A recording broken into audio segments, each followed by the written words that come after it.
You're watching ESPN's presentation of Capital One Bowl Week. We have a packed house for the Champs Sports Bowl. A beautiful late afternoon in Orlando, and the color of gold seen plenty in Central Florida. Some of it like that right there, splashed with garnet for Florida State. The rest framed with signature green and a little blue. The Irish have arrived. A tradition-rich matchup between the Seminoles and the Fighting Irish. Both teams looking to cap a year of high expectations with a satisfying win now. Both teams looking to springboard into the future. Yet even with those eyes on all the upside among these two, when you say Notre Dame and Florida State, it's hard to ignore their grand past.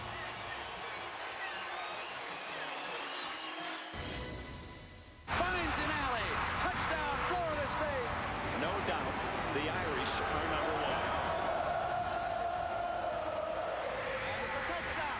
A touchdown. Unbelievable finish. We're going outside him. Inside him, outside him. And don't forget, man, today, we're gonna win.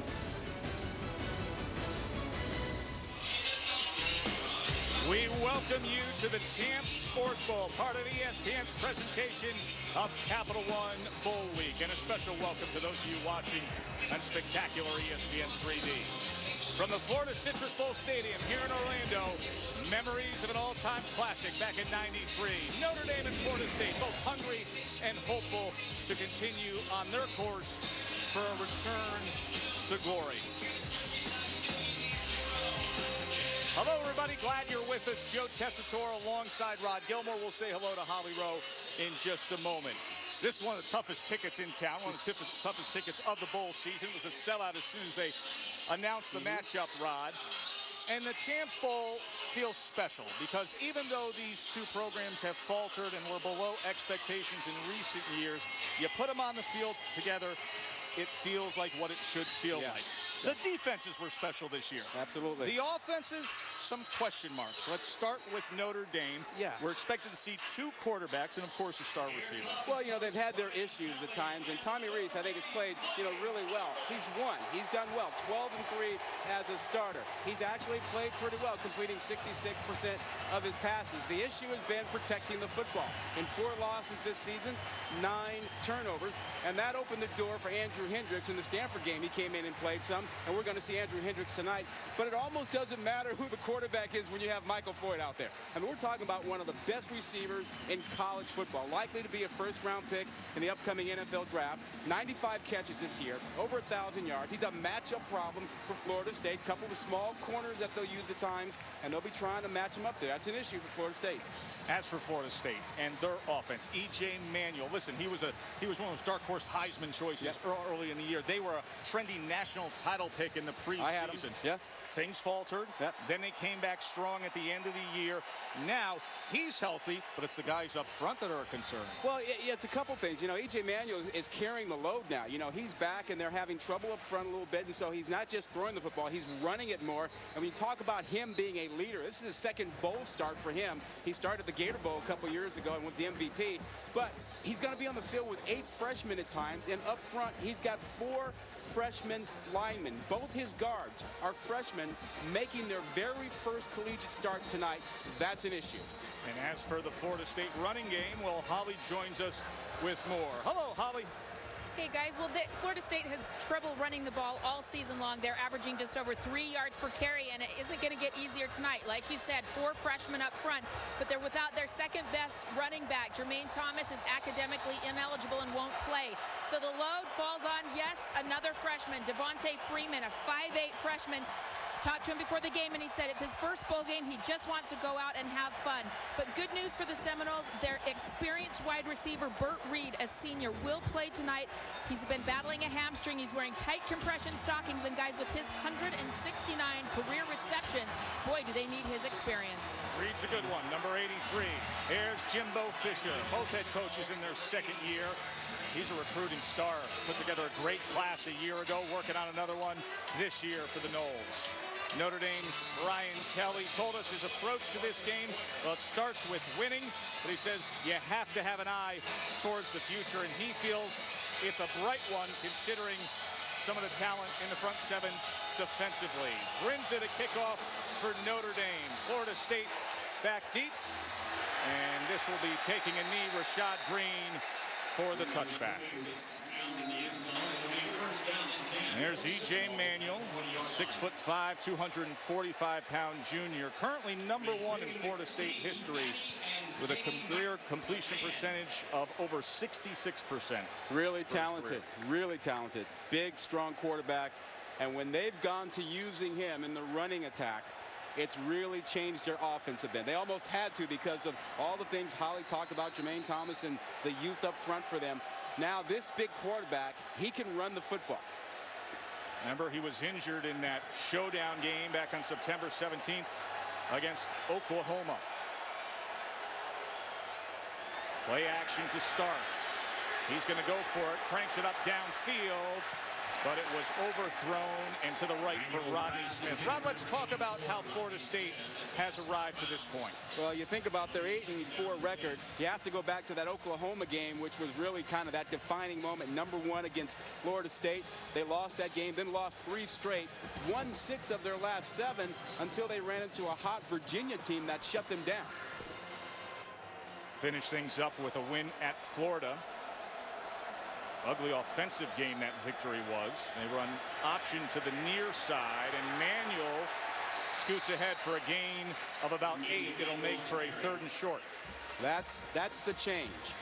You know, and a lot of people were surprised when Florida State used Manuel in the rushing attack because he had that injury, and you figured when he came back they wouldn't run him so much. Well, they went right to it, and they're showing you tonight they believe in it. Lonnie Pryor, the fullback, in front of Devontae Freeman here. 3rd down and 3, and there was motion up front.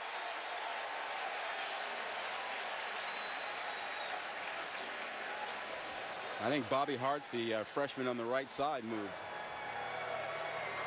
Full start. Offense, number 51. 5-yard penalty. 3rd down. Boy, one of the big stories we've talked about in the lead up to this has been the inexperience along that front line for Florida State. The freshman, and then the one senior, Sanders, who's outstanding, but all that inexperience, Rod. Well, Sanders protects the blind side, so that's a good thing for Manuel. And you worry about freshmen being nervous in their first start. Miscommunication. Can you pick up the changes up front that Notre Dame will throw at them? Play clock running down here on 3rd and 8. Manuel. And he's able to get it out there, but it's incomplete. That was intended for Christian Green, but R.J. Blanton did a nice job defensively. Yeah, he had to wait on that ball a little bit, but Blanton did a great job of fighting all the way through the end of the play. He's in man coverage. Now watch Blanton fight through this. He does not give up when he's beaten. He hangs in there, and he gets the ball out. That is great play. That is not giving up, even though you know the guy has the ball there. That's a great job.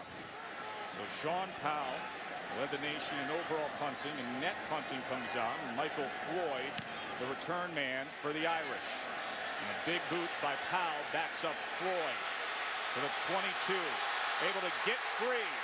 Block in front, and Floyd past midfield. Michael Floyd with a fine return to set up the Irish. It was Sean Powell, the punter, who had to bring him down.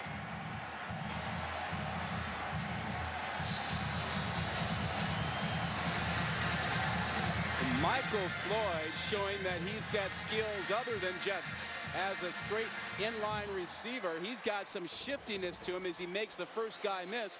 And I don't know that we've seen Michael Floyd back there returning punts like that. Certainly not this season.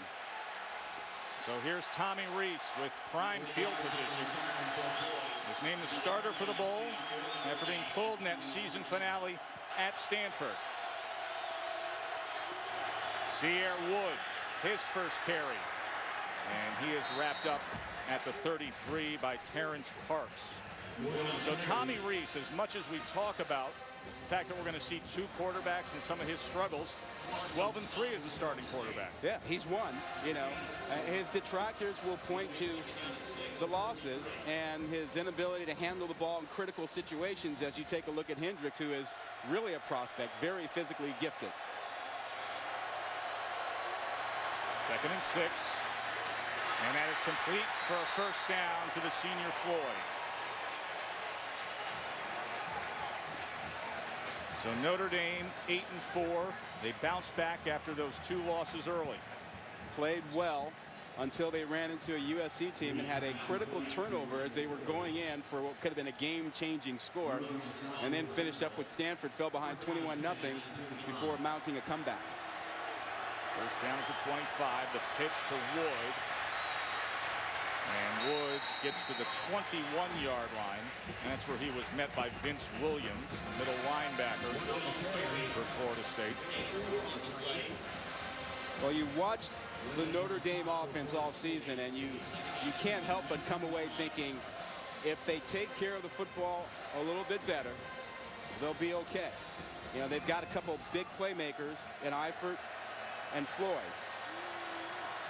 Eifert, the star tight end, number 80. Here's the pitch to Wood again on 2nd and 6.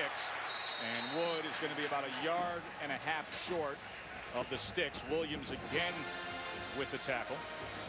You know, Tess, as we prepared for this game and you looked at that offense, you recognize that they changed a little bit when they lost Jonas Gray.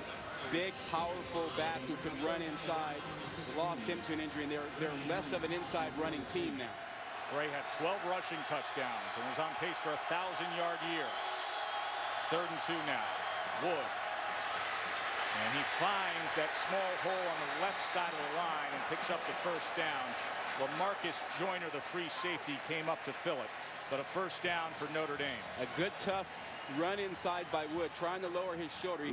He's not like Jonas Gray. He's not 225 pounds. He doesn't lower the shoulder the same way to finish runs. But he can be shifty inside and turn his body to pick up yardage. In fact, he lost some weight, became a quicker back, 6 foot 215. So first down inside the 15.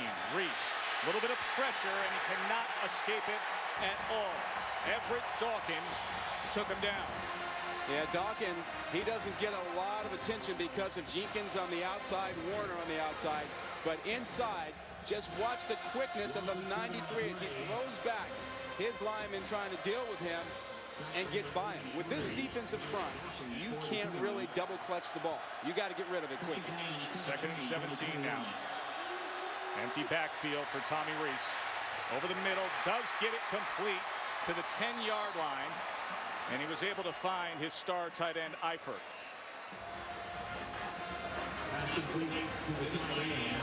You have to keep Tommy Reese clean if you're going to throw the football. They bring only 4. And Notre Dame's able to pick him up and give him a throwing lane.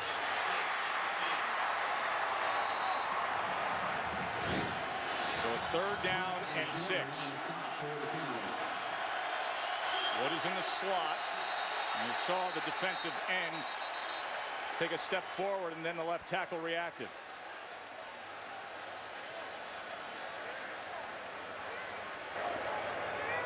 Offside. Defense. Number 49. 5-yard penalty. 3rd down. Brandon Jenkins, who leads the team in sacks. Great pro prospect is Jenkins. Well, right now, Florida State defense trying to find Michael Floyd. Xavier Rhodes trying to find him and line up with him. That's a good matchup. So now Wood in the backfield for 3rd and 1. As Reese talked things over quickly. Here is Wood looking for that yard line to make, and he was stacked up. It's going to be very close. That was Anthony McLeod who made the tackle on Sierra Wood. A pretty good job by the left side of that offensive line.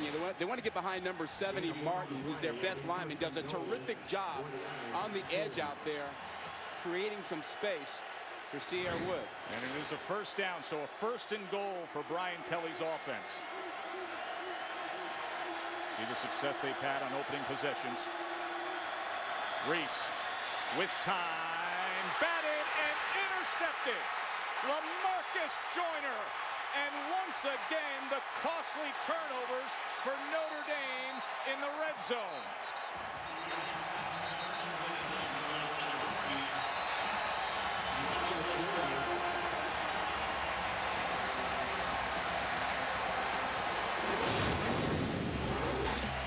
Nigel Bredham batted it up in the air.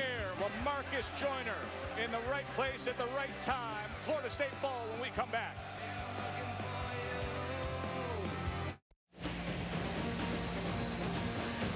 Aerial coverage today is provided by Goodyear. Everything Goodyear has learned making tires that go the distance inspires what they roll into yours. Goodyear, more driven.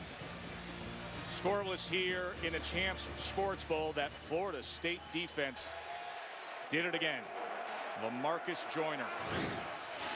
Let's go back to this touchdown pass. Man coverage, that's what Tommy Rees thinks he sees right there. So he wants to get the ball to Floyd, thinks he has that. In fact, what he's got is zone coverage by the linebackers inside. He gets fooled by it, doesn't get to it. He gets picked off. Great call by defensive coordinator Mark Stoops to confuse Rees down there. It's been a sensational year by the Florida State defense. And meanwhile, Notre Dame all too conditioned to turnovers in the red zone. This is Freeman now. He loses the ball. It is scooped up by Mata, who returns it for the score.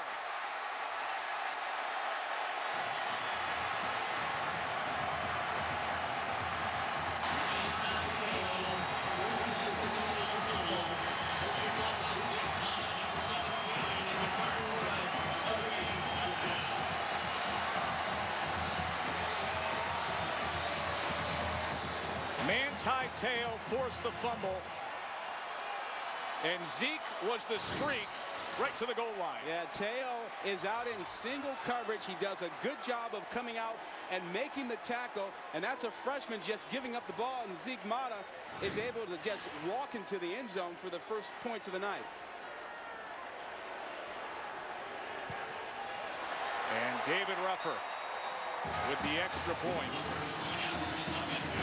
So dueling turnovers early, but 7 on the board for the Irish. 29-yard fumble return. Capital One Bowl Week continues tomorrow on ESPN, and it's going to start off at noon with the Bell Helicopter Armed Forces Bowl. You got Rutgers and Iowa State, Yankee Stadium and the New Era Pinstripe Bowl. Mississippi State and Wake Forest are going to hook up. And then the Insight Bowl is Iowa against Oklahoma. All right, we got bowl week in full effect now. E.J. Manuel waiting to get out there again. Well, we've had nothing but turnovers early in this ball game. Tommy Rees picked off in the end zone. And then Florida State's freshman Devontae Freeman giving up the ball. And Zeke Mata taking it 29 yards for the touchdown.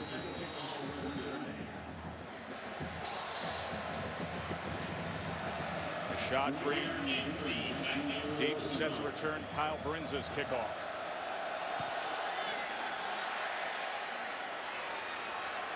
And here is Green from the end zone. And he gets it out to the 23. Well, Notre Dame this year, remember, it started early against South Florida and Michigan. The turnovers in the red zone. Well, that's their season. And that tells you everything you need to know. 7 turnovers in the red zone. You don't do that. Maybe you win a couple of more games. You go back to this one in the first quarter. That ball gets tipped by Nigel Bredham. Picked off by Joyner. Here's James Wilder now, and Wilder, the 6'2", 230-pounder, big-time recruit, goes ahead for about 2.5 yards. Of course, they found the solution to turnovers in the red zone, and that's get one of your own and bring it back for a score. A little bit easier for that defense to waltz into the end zone instead of the offense trying to figure it out, I guess. Manti Te'o, who announced that he's coming back for his senior year, forcing the fumble moments ago. All-American linebacker for the Irish. Wilder now in motion on 2nd and 7. E.J. Manuel. Pressure on Manuel, and he goes down. That was Jamoris Slaughter, who defensive coordinator Bob Diaco has big plans for tonight, Rod. Yeah, Slaughter has moved down from that safety spot to the outside linebacker spot. You see him there in the frame, and watch what he does to Pryor. He just destroys him. He just destroys Pryor, who's supposed to be on blitz pickup, and nails Manuel. That's a big-time play. Just tossed him aside and then got after E.J. Manuel. That's violent. Whoa. 3rd and 11 now after the sack. Oh, and you saw the motion, and Aaron Lynch a little antsy in that front.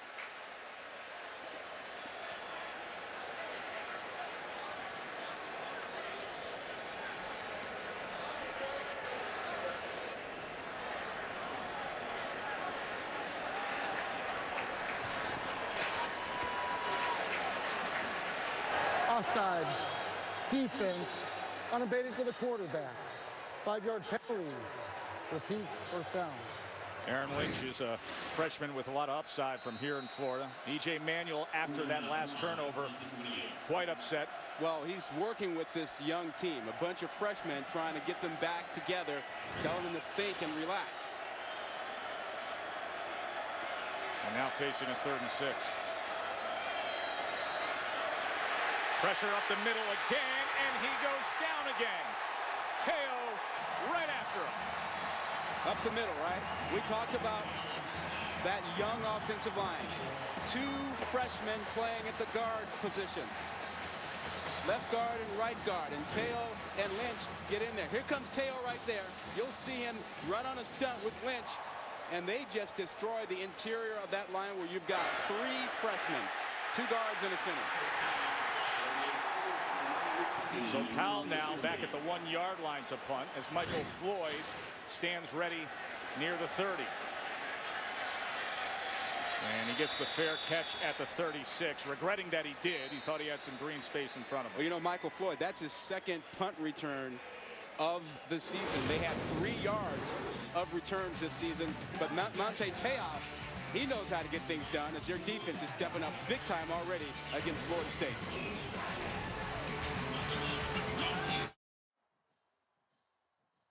ESPN College Football, the Champs Sports Bowl, is brought to you by Champs Sports. For the hottest brands in athletic footwear, apparel, fan gear, hats, and more, visit champsports.com. Dove Men Plus Care. And Ford. Drive one. Champs Sports Bowl pep rallies for both schools were yesterday afternoon at Points, Orlando. It's been a fabulous week of anticipation for this game with these 2 programs meeting up here in Orlando. Notre Dame defense, they were getting after E.J. Manuel. So now Tommy Reese and that offense with another opportunity. Theo Riddick with his first carry. Holly? Well, after Tommy Reese threw that interception in the red zone, Coach Brian Kelly brought him over, and he was down on his knees right on the whiteboard. Now, keep in mind, they lost their offensive coordinator to go to UMass for head coaching job, Charlie Molnar. Even though Brian Kelly calls the plays, he's much more involved in this game in drawing things up for the players. His point to Tommy Reese, we had 2 guys open. You've got to go over the top of the defense. You can't throw into the heart of this outstanding front 7 for Florida State. Yeah, Holly's been stressing that all week. Here's Reese now on 2nd and 8, and he does get it complete to Theo Riddick. It's going to be about 1.5 yards short of the first down sticks, covered by Xavier Rhodes. You know, Brian Kelly was talking to us yesterday, and Holly said, I've learned to be a little more patient. Yeah. When he talks about Tommy Reese. Well, I think that's right. I mean, we've all seen those images this season where he got frustrated on the sidelines and really took it to Reese and others. And he said he's learned from that, and he's trying to be a much more patient coach, particularly with the quarterbacks. 3rd and 1. To pass on 3rd and 1. Takes a shot downfield and overthrows Michael Floyd.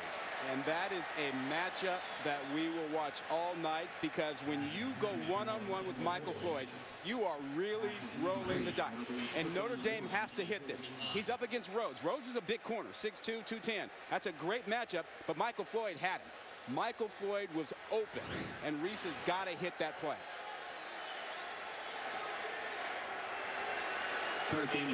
Ben Turk, nephew of NFL veteran Matt Turk, on to punt, and Greg Reed to receive. And the return for Florida State calls for the fair catch and secures it at the 11-yard line. Here in Orlando, not far away from the Magic Kingdom, Cinderella's castle. See if Florida State can make some offensive magic when we return.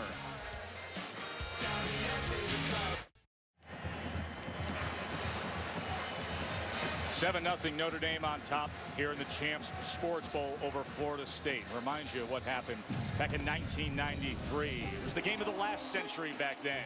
Coach Holtz bringing out his #2 ranked Irish against #1 Florida State. Jeff Burris, the touchdown run. They were up 14. But Charlie Ward and Florida State. The tip ball, the touchdown, Kes McCorvey. That was 4th and 20. It was 31-24. It all came down to this. One last chance. The Irish would become #1. Well, you remember what happened a week later when they were upset in a classic game against Boston College. Yeah. And Florida State would go on to win the national title with their victory in the Orange Bowl. James Wilder. And Wilder wrapped up that time by Manti Te'o. Well, Florida State has had issues on offense. Their last 5 plays, not very good. Fumble, short run, sack. They are 113th in protecting the quarterback. They've given up 38 sacks this season. Remember, freshman from right tackle to left guard, and then the senior at left tackle. Play action on 2nd and 6. Manuel being chased again, looking to escape. And he's going to tuck it and run it out to the 13-yard line. Finally chased down by Aaron Lynch. The initial pressure came from Jamoris Slaughter coming all the way around. Well, right now, this is too big for those freshman linemen. I mean, Notre Dame's attacking them and coming after them, and they can't handle this. The adjustment now for Florida State's got to be, you got to find a way to get them confident. You got to do 3-step, get rid of the ball quickly. You got to go back to the power game, give them a chance to, sort of fire out. And that was a tackle that they all had to be careful about. You get the back of the power, you can get that flag. But 3rd and 4, play clock down to 2 seconds. And we will get the timeout called here, and we'll take a break with them. An Irish blessing. May the road rise up to meet you. May the wind be always at your back.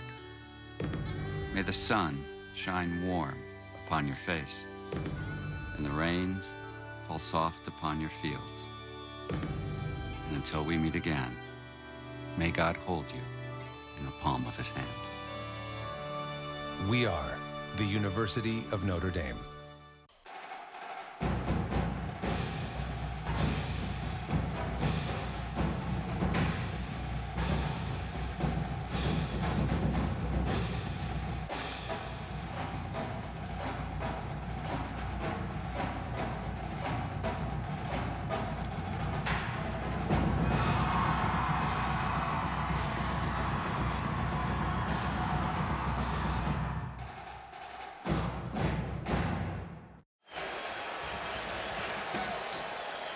Joe Tessitore, Rod Gilmore, Holly Rowe with you here in Orlando for the Champs Sports Bowl.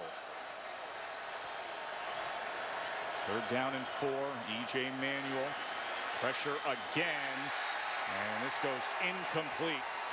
That front 5 is struggling against the Irish defense. Yeah, they can't protect him. And they're trying to block him with 5 and use 4 and 5 receivers out. But to keep Manuel upright, they're going to have to find a way to keep another back in, bring another tight end, keep a tight end in. But you can't let your quarterback just get pounded play after play. just like Tuitt did on that one. So Sean Powell comes back out. 10 plays, only 7 yards, and no first downs for the Noles. Floyd off the hop and then immediately out. The pressure from Notre Dame. It's been the story early on. They have been bringing it, Tess. Check it out. They bring the blitz with Teo up front, right through the area where there's a freshman center. They stunt. They bring the pressure from the outside with Slaughter, who's playing linebacker spot instead of his normal safety spot. They have been coming after that Florida State offensive line filled with those 4 freshmen and being as aggressive as we've seen Notre Dame play defensively all season.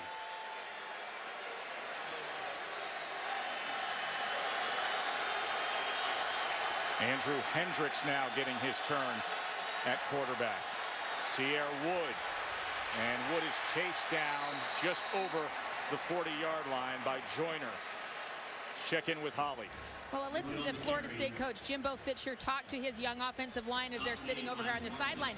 One of the problems, guys, is communication. He's saying you've got to decide who's taking who. They were talking about Jose Matias not taking the right guy. Number 5, Manti Te'o, coming through the line. Is right now it's just as simple as identifying who's taking who and communicating it to your teammate. Back to basics, Holly, here in a bowl game. Yep, that's what happens with youngsters on the field. A lot of stuff going on. And speaking of youngsters, here's the redshirt freshman Hendricks now to pass on 2nd and 7.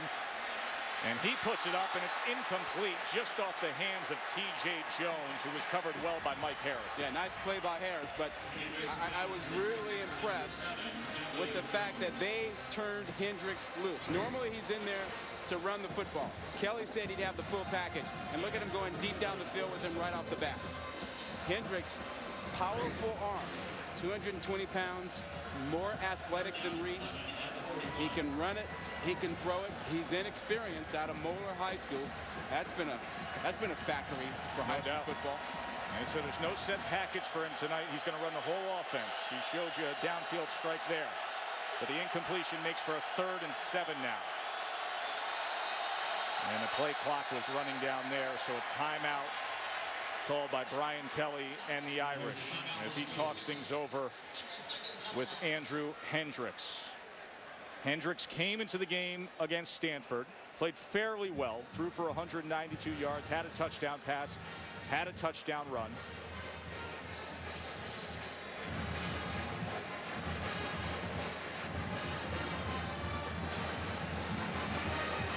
He's facing a 3rd and 7 here when he gets back out onto the field. ESPN's new football game.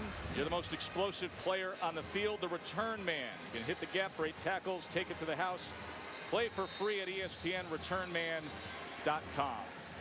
Michael Floyd got his chance to be a return man tonight for the first time this season.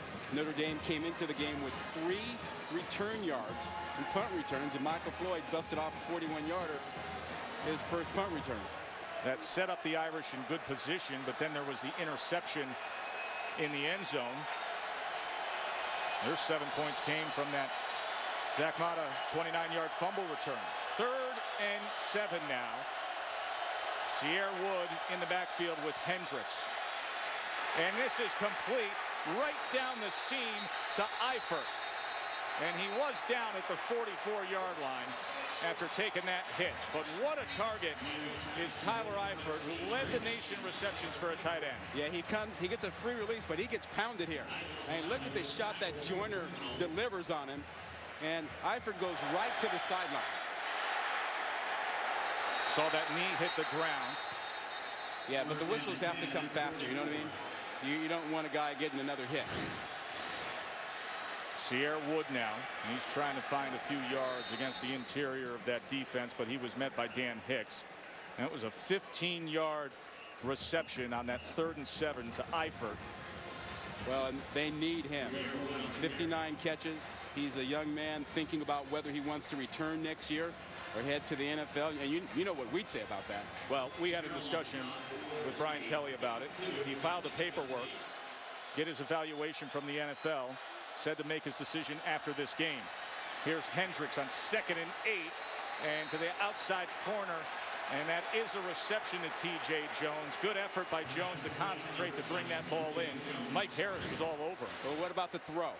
And that's a nice, long, cross-the-field throw by Hendricks. I'm not sure Tommy Rees can make that throw.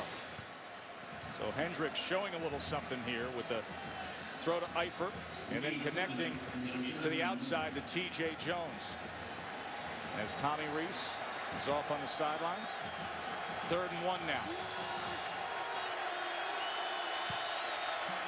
Design quarterback run, and Hendricks gets it and more. A first down for Notre Dame at the 27. Now, you're beginning to see why Brian Kelly is enamored with this young man. He's much more of a fit with the type of offense Kelly likes to run. He looks a little bit like Zach Collaros at Cincinnati. Who had so much success. Exactly. He was great for Kelly. Kelly likes the quarterback run game, and he likes to have the strong arm quarterback who can throw the ball down the field and across the field. Wood just gobbled up and cut down in the backfield that time by Telvin Smith. Athletic, fast defense. Telvin Smith is one of those incredibly athletic linebackers. There he is. Watch him come knifing through. Anticipation of the snap count. Great quickness and speed. How about Mark Stoops, where he told us about Smith? He said he just has weird athletic ability. He's got that wiggle and those natural instincts. Perfect example of it there. 2nd and 15. Hendricks right into the ground in front of the feet of Michael Floyd. Yeah, well, he can thank Brian Kelly for that one, because Brian Kelly said all week, you know what? If I were Florida State, I'd blitz Hendricks. Stanford did it and affected him. And guess what Florida State did that time? They blitzed him.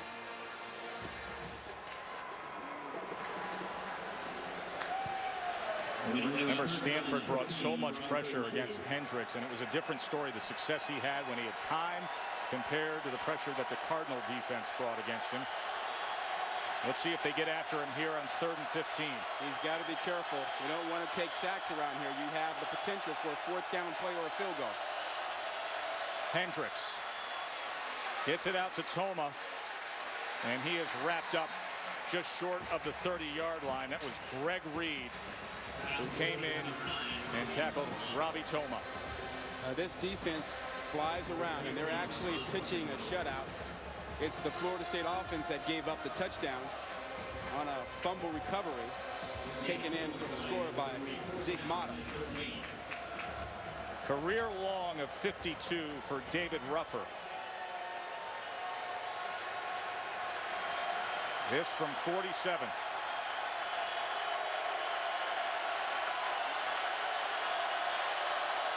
Officially a 48, they're listing it as. And it was off to the right. The former walk-on, who is in the midst of a consistent season,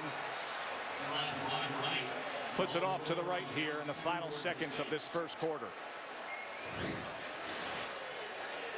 Well, Brian Kelly had the right call on 3rd down to give them a shot at coming away with some points instead of being pushed back out of field position, and they just pushed it off.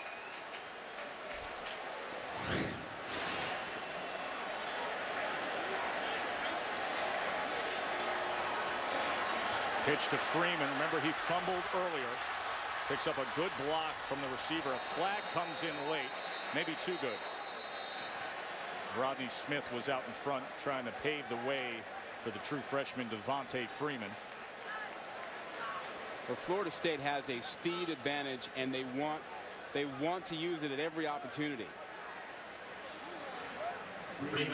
And Freeman, you know, you saw him make some moves to the outside there when he should just fly, just go. That's what the coaches want him to do. Trust your speed.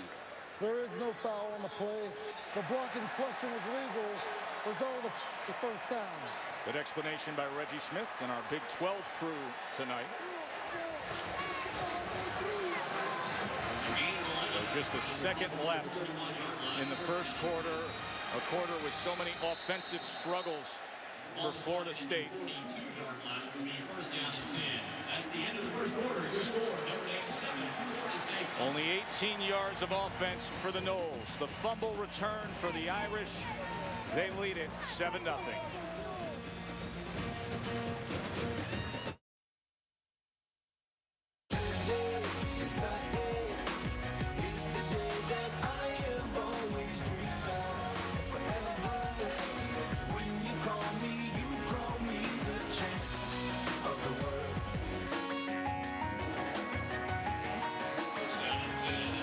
Champs Sports Bowl, Florida State and Notre Dame.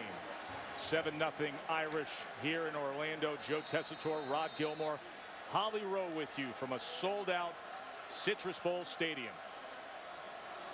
Option to the far side. Manuel keeps it and then was met that time by Zeke Mata, who had the touchdown earlier. Big-time programs. Big comparison.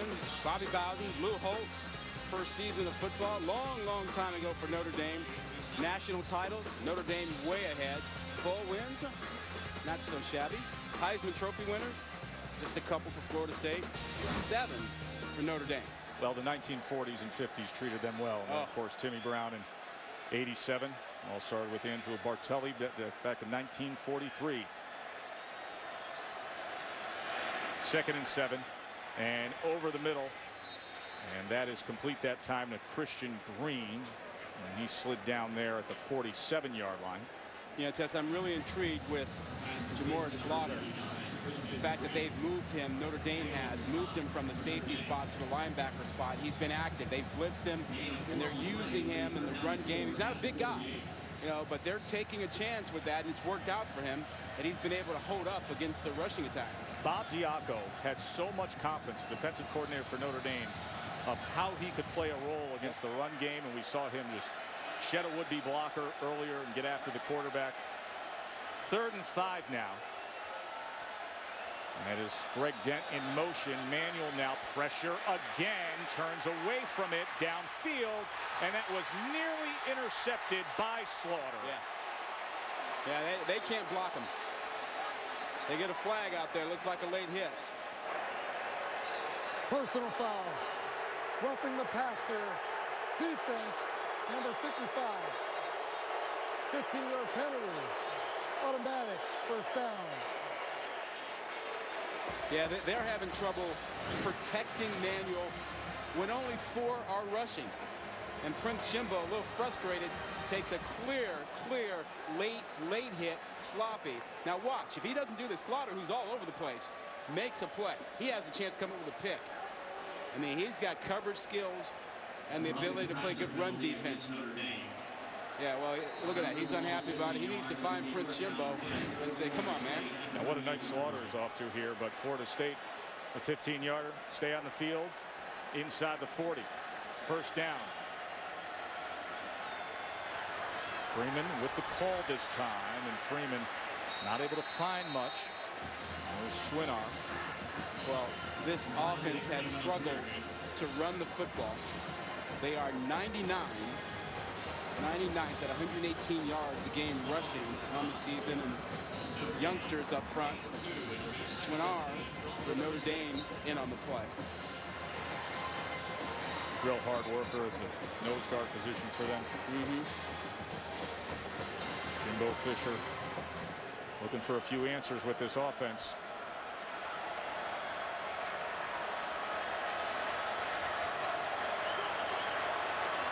They only bring 3 this time. Manuel gets it complete, a yard short of the sticks to Kenny Shaw. Holly?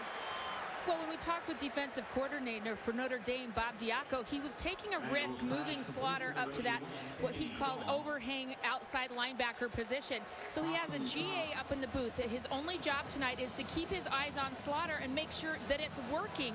Guys, I don't think his job's that hard right now because I think it's pretty easy to say. They called him an inspector. I think the inspector for Slaughter should be pretty happy. That graduate assistant is Mike Painter, and yeah, it's A+ right now. Here's 3rd and 1 now. Oh, and once again, and you see Manuel pointing over at the Notre Dame defense, but the inexperience up front for Florida State. Full start. Offense, number 77. 5-yard penalty. Third down. Well, they're going to actually call that against the senior Sanders. Yeah, just to follow up on Holly's point about Slaughter. And the idea was to get Slaughter in position to play against the 3 and 4 wide receiver sets. And to make sure that he was okay in the run aspect of it. And they thought he could hold up with it. And so when they throw the ball, they're fine. They want to make sure that if Florida State pounds the football, that Slaughter can hang in there and deal with that.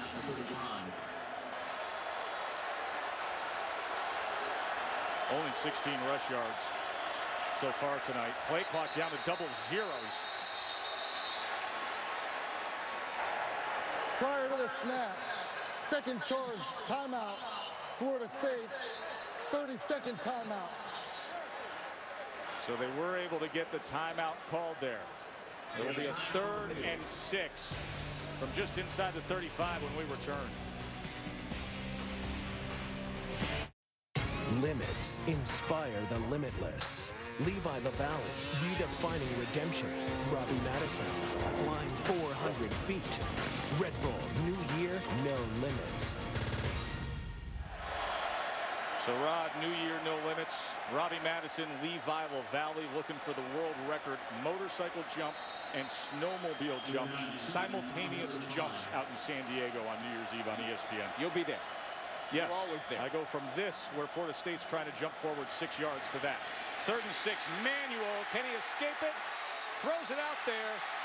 Gets it complete somehow right at the line to make, but a flag is down at the 42. So let's get the ruling. Is that the quarterback was down by contact. There is no pass. It's 4th down. So another sack for the Notre Dame defense. And that sack pushes Florida State out of field goal range and out of the possibility of a 4th down play. Stephon Tuitt is the guy who gets in to make the sack. He's on the top of the screen there, coming from the right side. You see him just beat his man as he once again works against a freshman, Bobby Hart, and beats him to get there. There is the knee, completely down. No question, great call by the officials. Great look there at the knee down. They were in that no man's zone where maybe it was 2 down territory, but now backed up as that offensive line gives way again. John Goodman now back, and Sean Powell to punt one more time for the Noles.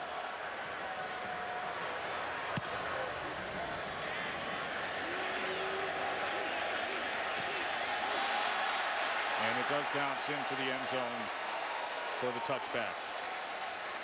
All right, let's tell you what you're in store for Saturday as Capital One Bowl Week continues. We've got the Meineke Car Care Bowl. Texas A&M's taking on Northwestern on ABC. The AutoZone Liberty Bowl. 2 coaches that had a fine year with James Franklin and Butch Jones meeting up. Cincy and Vandy. Kraft Fight Hunger Bowls on ESPN at 3:30. And then the Chick-fil-A Bowl. Virginia against last year's national champs Auburn.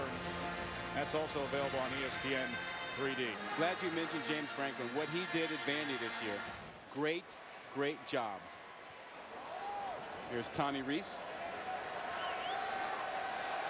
So Hendricks came in. Reese now back in there. Had that interception in the end zone, the tip ball early on. And now once again the play clock running down. So both offenses having trouble getting these plays off. 4 timeouts burned between them.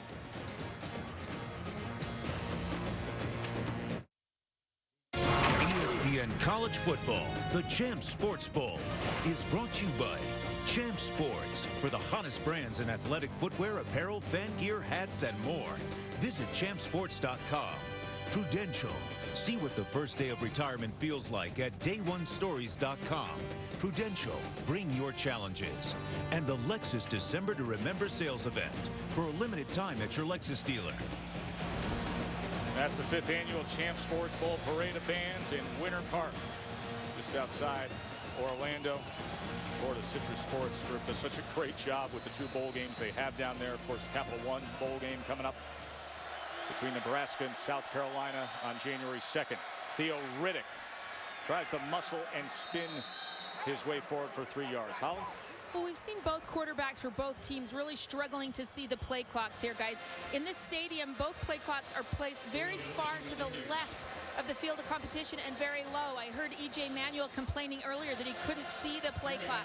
Coach Brian Kelly was frustrated with Reese. Why aren't you managing that better? Guys, I think it's hard to find right now. A very unusual placement. 2nd and 7. Riddick with blockers in front, trying to get to the edge, and finally he was pushed out by LaMarcus Joyner. Yeah, you see the speed of that defense. Joyner at that safety spot comes flying over. Yeah, he's not the biggest free safety you'll find out there at 5'8", 200 pounds. But he has great instincts, great athleticism. He was a top recruit when he came out a couple years ago. You know, to Holly's point about the frustration with the play clock, Rod, I would say that's what the walkthrough is here. You're a starting quarterback. You come out here, you look over the stadium, you find where the play clock is. You got warm-ups too. Yep. 3rd and 3 now. Good insight by Holly there. And here's Theo Riddick, and he is going to be just short of that line to make. Telvin Smith and Christian Jones came in for the tackle. That's where they really miss Jonas Gray. Of course, Gray, the big 235-pound back, who was lost for the season, an injury he suffered. He's having a big year.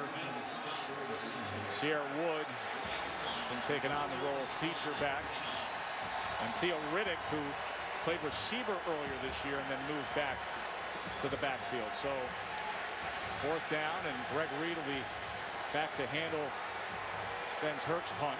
Dangerous punt returner, led the nation last year.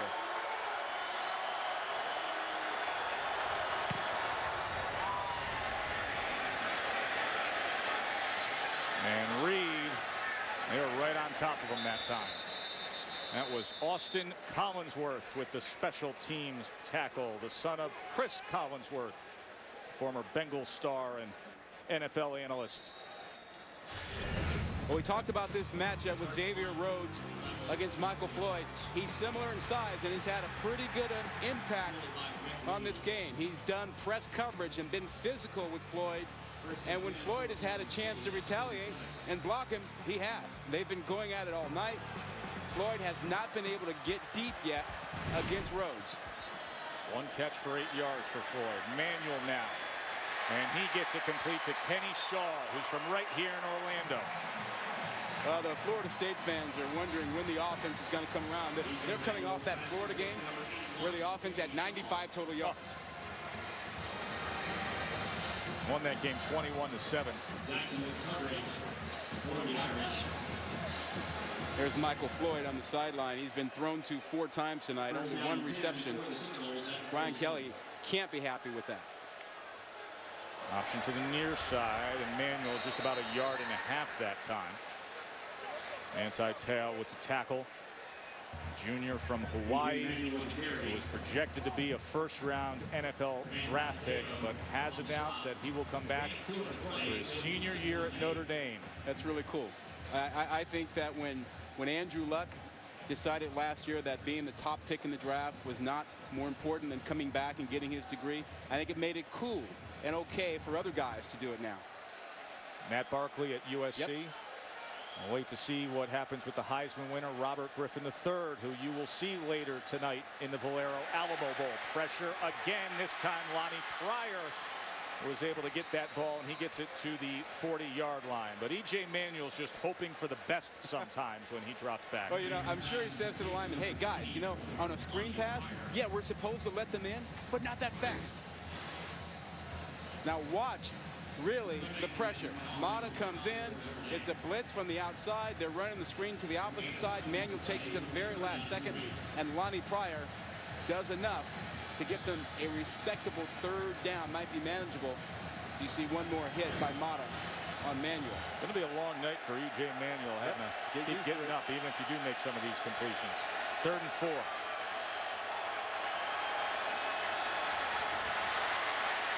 Lofts it to the near side, and he had Kenny Shaw. Well, but Manuel's jittery. You know, he's not getting his feet set back there. He's not confident in his protection, and therefore his accuracy is off. And he's got his guy out there in shot, but watch him in the pocket. Watch his footwork. He's not comfortable. He doesn't really step into the throw, and he doesn't do a good job of it. Jackson on the coverage out there, but Manuel's got to throw that ball better. But he has no confidence in his protection right now. And they're going to fake it. The up back. Right at that line to make. It'll depend on the mark.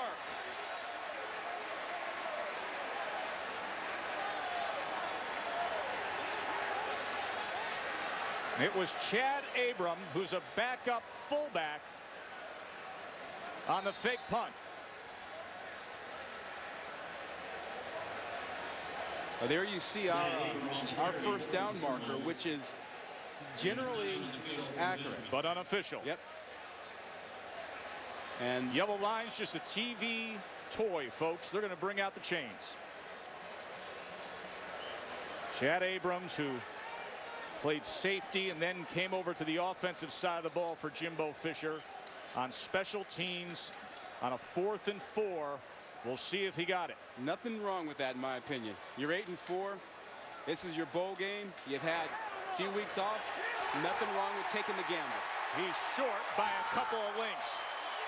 Notre Dame is going to take over when we return.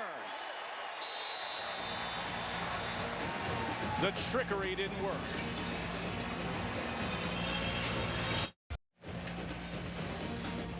Aerial coverage provided by Goodyear. Everything Goodyear has learned making tires that go the distance inspires what they roll into yours. Goodyear, more driven. Just a beautiful night here in Orlando.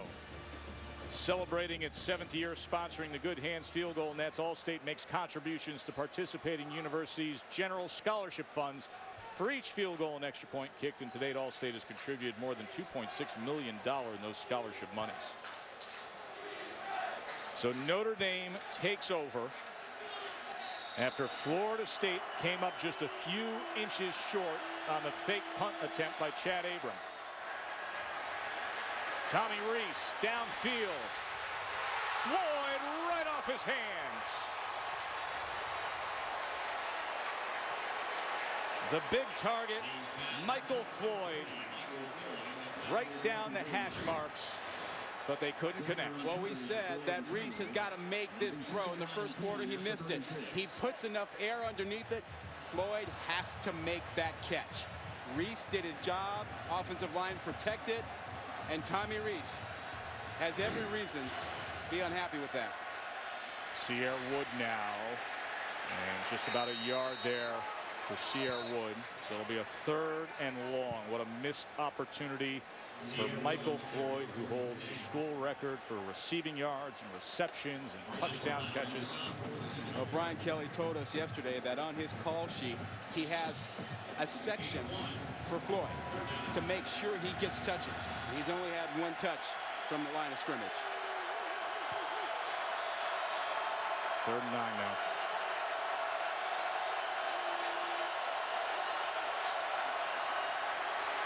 Reese steps up, incomplete. He threw it behind Toma. So they walk off the field after that missed opportunity by Michael Floyd. In terms of projecting Floyd ahead, Rod, the senior going to be off to the NFL. Yeah. Well, you know, he's behind the guy to the left, Justin Blackman, who's a top receiver in college football and will likely be the first wide receiver off the board in the draft. But Michael Floyd is right behind him, and I think most projections have him as a late 1st round pick. Of course, we'll see Alshon Jeffrey right here with South Carolina and Nebraska in the Capital One Bowl. That other receiver you saw there, Greg Reed, now on the return. And Reed looking for some open space. And a gritty return out to the 31. Here's Ryan Burr in the studio. All right, thanks, Joe. Here's your Sports Center right now. Patriots quarterback Tom Brady limited in practice today with a left shoulder injury. The left shoulder is not considered severe enough to prevent him from playing Sunday. This according to Adam Schefter. The Cowboys' Tony Romo did practice for a 2nd straight day with a bruised right hand. He wore a wrap on the hand. Jason Garrett says he was fairly functional in practice. Sports Center currently on ESPN News. Joe T. All right, thanks, Ryan. See James Wilder in the backfield. Play action, manual, maybe that slows the pass rush a bit. And he connects. Wide open down to the 45-yard line is Kenny Shaw. Kenny Shaw came from across the field, across the formation to get open. Here's a look at him. He'll run all the way across the field against his zone and find the soft spot. They know Notre Dame prefers to play zone coverage, and because he had plenty of time, Manuel, better footwork, plenty of time, and good touch on that throw.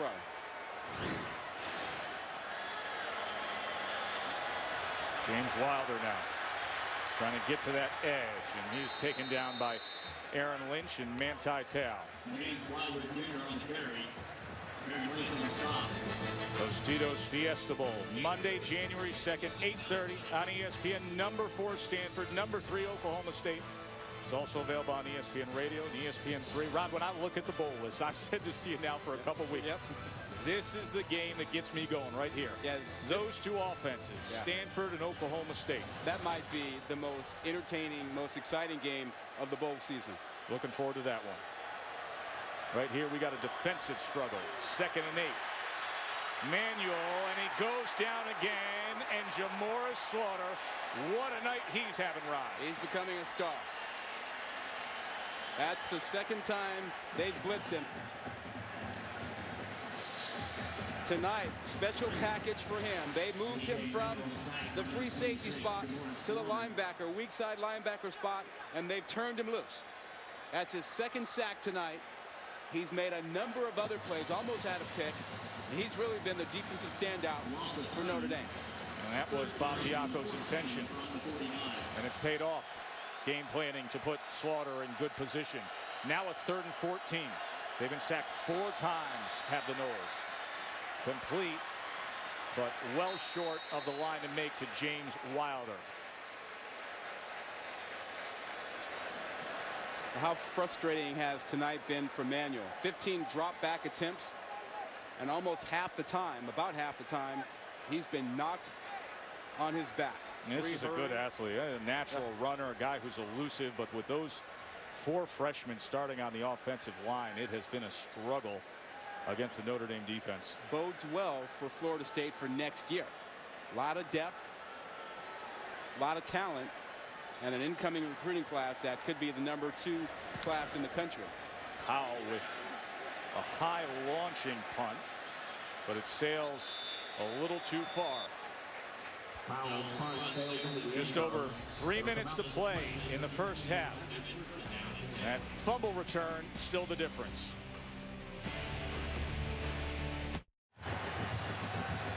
Alongside Rod Gilmore and Holly Rowe, Joe Tessitore with you here at the Champs Sports Bowl in Orlando. Brian Kelly working hard tonight, Rod. He's coaching guys up on the sideline as he's wearing 2 hats, head coach and offensive coordinator.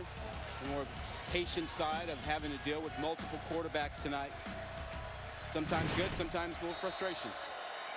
He's been doing it for a long time, carrying a heavy workload. Remember back at Grand Valley State, won a couple national titles, had a very limited coaching staff at the Division II level.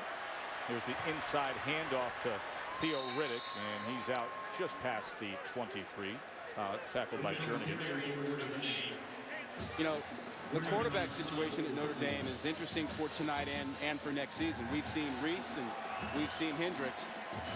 They may also have Everett Golson in the mix come next spring. He's a freshman who's expected to compete for the job.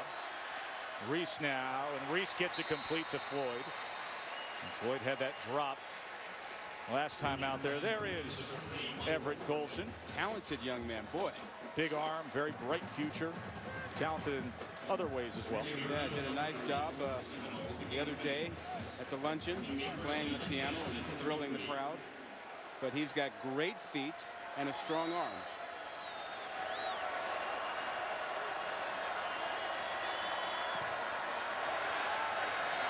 Reese, pressure came. He was able to secure that ball right at the end as he was in the grasp of Bjorn Werner, the big guy from Germany. His 7th sack of the season. He does a great job here. Warner coming around the edge to get there. You'll see him to the right side, but you've got to get rid of the football too. He steps up a little bit, but Reese has got to be aware of when that's got to happen. He's got to get rid of it, but it's too late, and he almost lost that football. 2nd and 14 now. Reese overthrew Toma. Holly, what more can you tell us about Everett Golson? Well, I know that if he's half as talented playing football as he is playing the piano, that Notre Dame fans will be very happy. He's been playing piano since he was about 5 years old, guys. He plays multiple instruments, and listen to this. He played about 5 different songs, Christmas carols. And then he got up and danced, guys, so his feet are just as good as those hands. See if he's dancing out in the field next year. 3rd and 14. Reese, quick strike, but Floyd is wrapped up back at the original line of scrimmage by Xavier Rhodes. Right now, Rhodes has won that matchup. He's done the better job in his matchup with Floyd.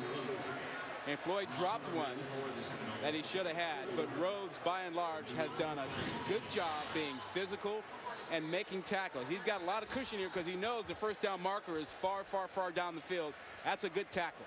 Florida State uses a timeout, 1:29 remaining. Let's check in with Ryan. All right, Joe, coming up on the H&R Block halftime report, I'll be joined by Mark May and Lou Holtz. We'll discuss the first half between the Seminoles and the Irish. Look ahead to tonight's Valero Alamo Bowl. Baylor and Washington relive Baylor's best moments of the year and go back to 1993 when Florida State and Notre Dame met as 1 versus 2, and Coach Holtz was on the sidelines. We'll see you at the half, guys. Oh, yes. Being on the road with Coach Holtz this year for a few games. We've had some fond stories of back what happened in '93, as well as maybe he can entertain folks with his regaling of bookstore basketball wars. Oh, yeah. Back in South Bend. And his stacked team full of ringers.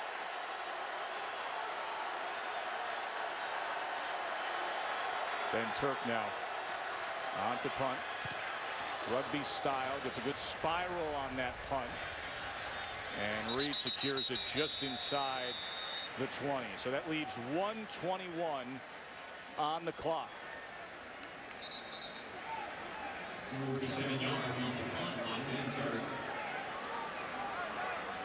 Coming up on January 2nd, the Capital One Bowl, Nebraska and South Carolina. Rod, we're going to be down here calling that game, 1 o'clock on ESPN. Should be a good matchup. Both teams run the ball well. A lot of talented defensive players. A Nebraska fan who's here a bit early.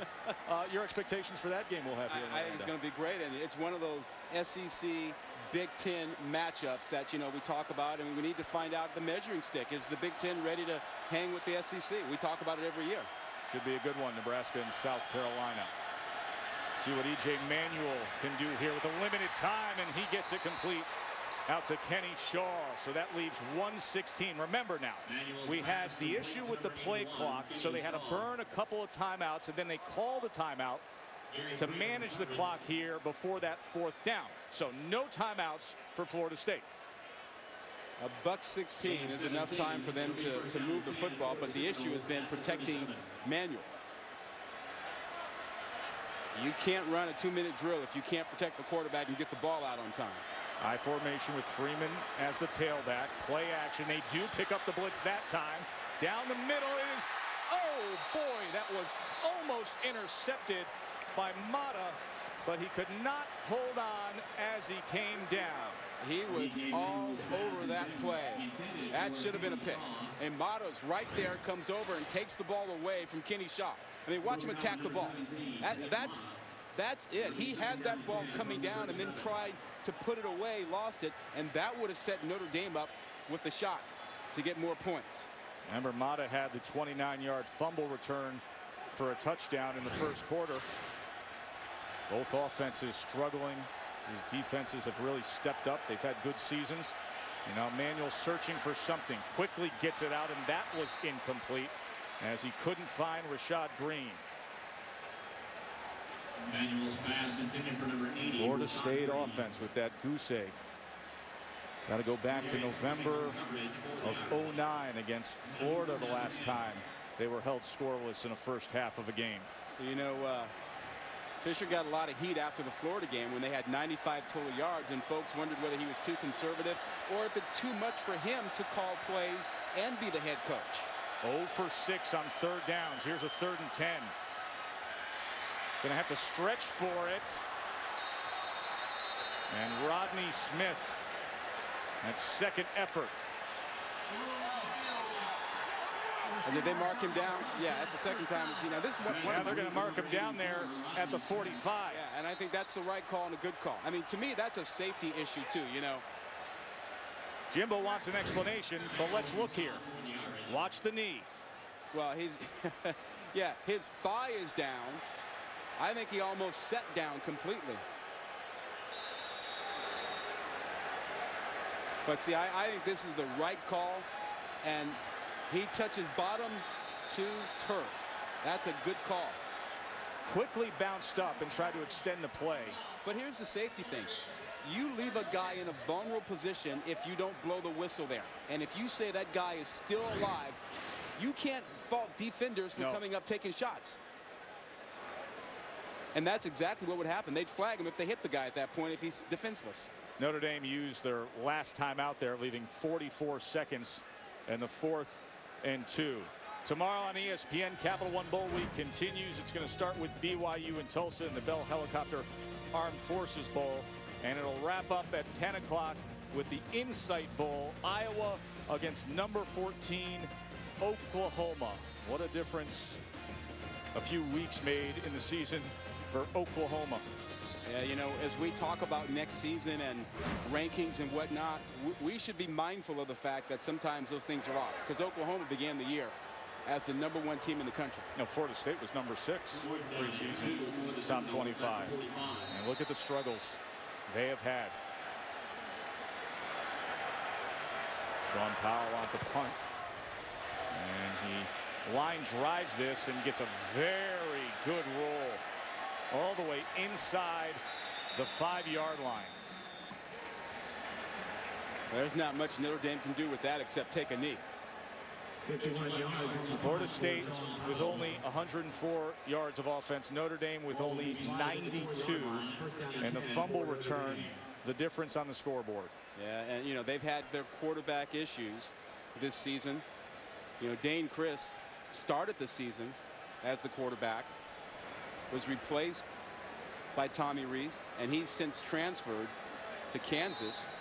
And Rees has had to split time the last 2 games with Hendricks. So they're going to let the clock run down. Gives us a chance to look at tonight's quarterback spotlight, brought to you by Dove Men Plus Care. Yeah, different time, but you just look at the numbers and you go, wow, Rees done as well as Montana and Joe Theismann. But you have to remember, back then, the football was thrown way down the field. There was none of this high percentage passing. We've seen Rees and Andrew Hendricks tonight. Here's Holly. Hey, Coach Fisher, I know you can't turn them into sophomores for the second half, but what can you do with your guys up front to get some better protection? At the end of the middle of the second quarter, they started getting their feet on the ground and getting their calls, and nervousness came out. Early, they turned some guys loose, and we had some plays to make. But, you know, but that's part of it. We kind of knew that going in. Now, I was pleased in the middle of the second quarter. We got better protection, did a couple little things. They jumped off sides one time. We got to cure that. But just relax, play a good second half. We started moving the ball, so we just got to go back to it and get a couple scores here in the second half. And then I know he's under pressure, but what can EJ do a little bit better? He's been a little rattled. Well, he's actually thrown the ball well. He made a mistake or two with the pressure. Just sometimes it's not just say, I'm going to throw it away. I got pressure. Just go ahead and get rid of it. But we got to get a little bit of running game going to help, because we're hitting some passes. And if we get that going, we'll be all right. Thanks, Coach. Thank you. Sacked 4 times was E.J. Manuel, Florida State's quarterback. Zach Mota, the 29-yard fumble return for a touchdown, the only score we've had. Now let's join Ryan Burr back in the studio for the H&R Block halftime report. Notre Dame shutting out Florida State at the half, as we've been enjoying some of the halftime festivities here in Orlando at the Champs Sports Bowl.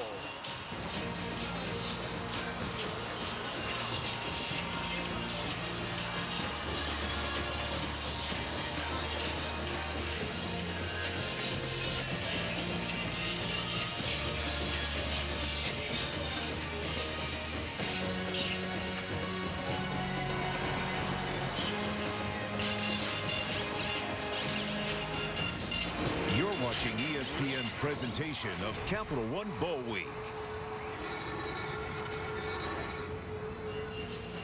We welcome you back to the Champs Sports Bowl, part of ESPN's presentation of Capital One Bowl Week. A fumble return for a touchdown, the difference on the scoreboard. Florida State and Notre Dame, historically tradition-rich matchup, but offensively challenged indeed tonight, Rod. Yeah, if you love offense, look away. It was a little bit ugly out there, really for both sides. You think about Florida State and the pressure that E.J. Manuel was under. Notre Dame got after him right at the start and never, ever let up. Monty Taylor was one of the guys who get into it, gets in there with a late hit, but that was emblematic of what was going on. But the Notre Dame offense struggled. They had less than 100 yards in the first half, and they really couldn't get the ball to Michael Floyd. I mean, Floyd had a chance early on, got deep, but dropped the ball. Only 3 catches for 23 yards from Michael Floyd. So offensively, both these teams have really been challenged. You look at the possessions, they almost matched that with punts, limited first downs, total yards. Are you kidding me? Florida State was 0 for 7 on third down conversions. Didn't have a red zone scoring chance. Notre Dame had 1. There was an interception in the end zone. Great atmosphere, though, here at the Citrus Bowl Stadium. A sellout. A lot of memories going back to what happened in 1993. Two programs looking to take a step forward with high hopes in the coming years. Notre Dame getting the ball to start things off. George Atkinson III, the freshman speedster. Watch out for Atkinson. Just tripped up, though, beyond the 35-yard line. He did have 2 kickoff returns for touchdowns this year. That was Telvin Smith, who saved the day on special teams for Florida State. Holly? Well, I caught up with Notre Dame coach Brian Kelly at the half and asked him how he evaluated his quarterback play in the first half, so what we could expect in the second. He said, you know, it wasn't a matter of evaluating them because we had some key mistakes. 2 drops on very critical plays, a turnover in the red zone off a deflection, a missed opportunity on a field goal, or they'd be sitting pretty good against a very good Florida State team. So it's not about the quarterback play. He said our big players have got to start making plays, particularly Michael Floyd. Well, here is Wood, and Wood to the 42. Holly mentioned the drop passes, shockingly won by Michael Floyd, which would have been a big gainer, if not a touchdown downfield. Well, when you look at the Notre Dame offense, the 2 guys that jump out are Floyd and Eifert. And those are the guys that have to get it done when you don't have much of a rushing attack. And you see 3 receptions, 23 yards, and that drop was a touchdown. That was a bomb. Floyd, a guy who scouts in, gives a grade of 89-2, looking at a bottom of the first round kind of draft pick, the senior from Notre Dame. 2nd and 6, Reese with time, looking over his options, and then does throw it away. Well, and you mentioned Reese. Black came in late there at the very end. By the way, Greg Reed, the defensive back, that ball was thrown well to the outside, and he did come in and make contact with the receiver. Yeah, well, the ball was thrown away, but I think they may be talking about whether Reed hit a defenseless guy. It was Robbie Toma, the intended target, but Reese was throwing it away. Well, it doesn't matter if you throw it away. If you hit a defenseless guy, that's a personal foul. And that's really a point of emphasis. Although the pass was thrown out of bounds, personal foul, defense, number 5, unnecessary roughness, 15-yard penalty, automatic, first down.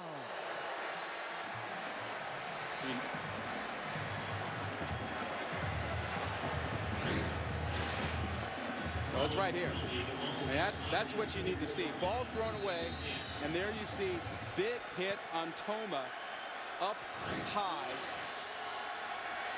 So a first down now. And he looks Floyd's way, and that is incomplete. That's a big hit by Joyner. Joyner and Rhodes both getting in there, and you see Rhodes grasping at his left knee. And most would agree that that is their best cover corner, Florida State's Xavier Rhodes. Well, he's a big cover corner. He's only a sophomore who's really turning some heads of scouts playing the way he's playing Michael Floyd. And you see he and Floyd both go down over there.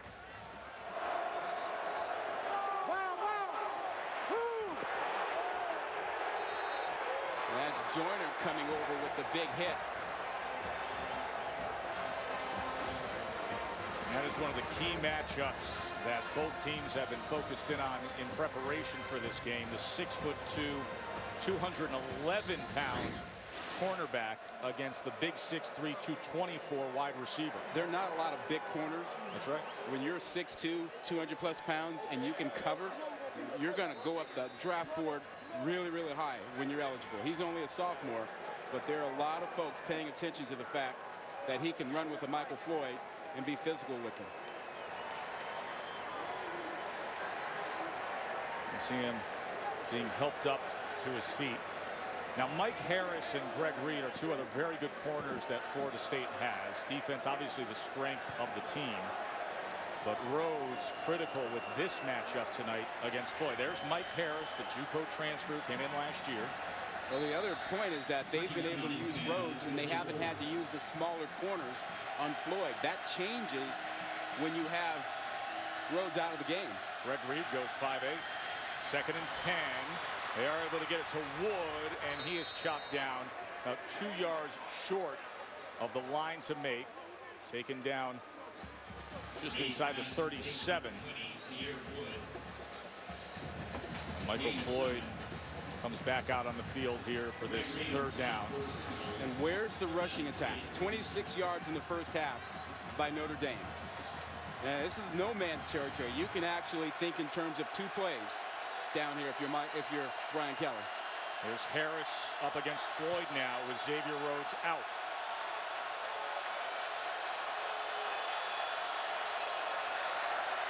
Reese to pass on 3rd and 3, and here is Michael Floyd. And a 1st down for the Irish to the 22. So they go right back to Floyd when he's matched up against the 5'11" Mike Harris.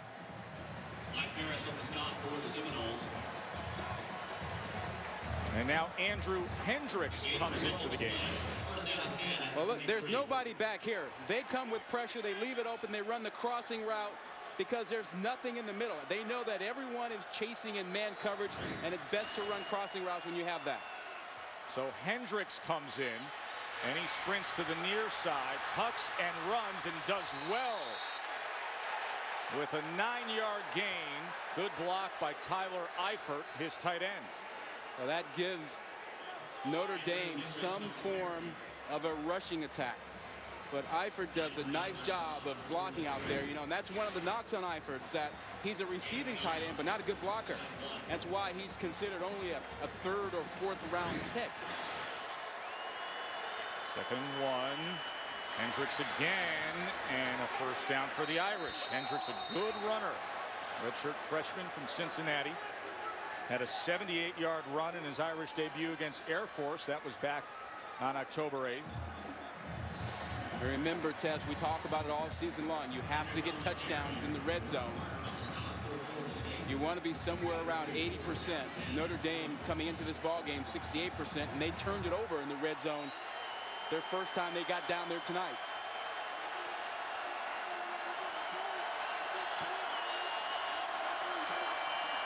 Hendricks with another quarterback run, and this time he's able to get down to the 5-yard line. And that's the halftime adjustment. The rushing attack with quarterback design runs with Hendricks. But now, now you come back with Reese. But now it's that zone read, a staple of Brian Kelly's spread offense. He wants to use the quarterback. He wants a running quarterback. So a little change of pace with Hendricks. And they're down to the 5-yard line as Reese is back in. Looking for the fade to Floyd. Bobbled and caught for the touchdown. Michael Floyd stayed with it the whole way. Focused on the ball and finally secured it. Touchdown, Irish.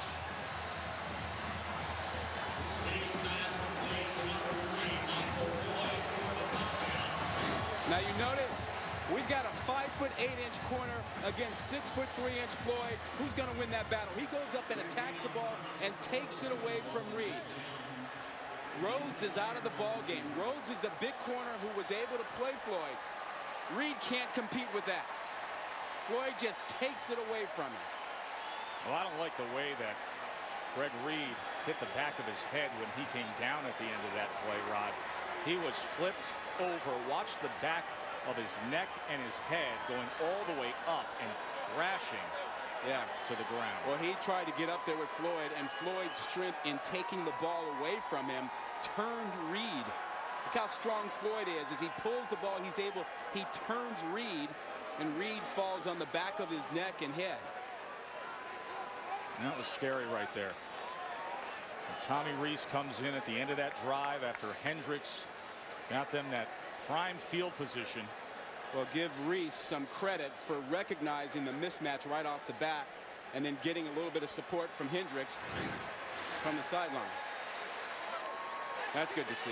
Good to see him. You can see him actually shaking his head there, much like a fighter coming off the canvas. Greg Reed is slow to get up, but now walking things off. Remember, just moments ago, earlier on this Notre Dame touchdown drive, they lost Xavier Rhodes. It created a potential matchup problem. They go to it against the 5'8" Greg Reed, and now Reed injured there at the end of that play.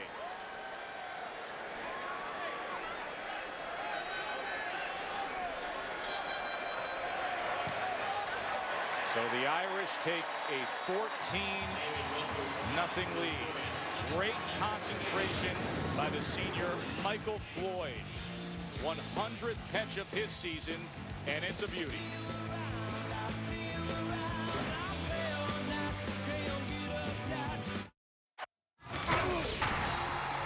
Going downfield again. Could it be? Unbelievable! RG3 does it again! The 2011 winner of the Heisman Trophy is Robert Griffin III, RG3! The guy with the Superman socks is coming up after the Champs Sports Bowl, the Valero Alamo Bowl, with the Heisman winner and those 12th-ranked Baylor Bears against Washington. Dave Cash, Chris Spielman, Quint Kesnick will have the call of RG3 against the Huskies. Facing the number 99 rated scoring defense in the country. I'd say there's a pretty good chance RG3 is going to put on a show with Kendall Wright out there, who people overlook. He's played himself into a first-round pick. Star receiver for the Bears, as the star receiver for the Irish just gave them a 14-0 lead. LaMarcus Joyner now. And Joyner, good return for Joyner. Can he get to the edge? Inside the 30 and finally taken down. Just what the Seminoles needed. A change of direction. That run looked like it was designed to go to the right side, and Joyner reverses field. Watch, it's set up to go to the right side, and he says, and then trust your speed. Use your speed to outrun Notre Dame. That's what they preach all week long. Don't cut and make moves. Just trust your speed. 77-yard kickoff return. Manuel. And he gets it to James Wilder, a freshman running back. Let's check in with Holly. Well, guys, things are getting dicey for the Florida State secondary. I heard Greg Reed just tell one of his teammates he has no idea how he got hurt. He doesn't remember. It looks like he will not be able to return. The problem is his backup, Avis Comack, did not make the trip after an arrest for an alleged theft.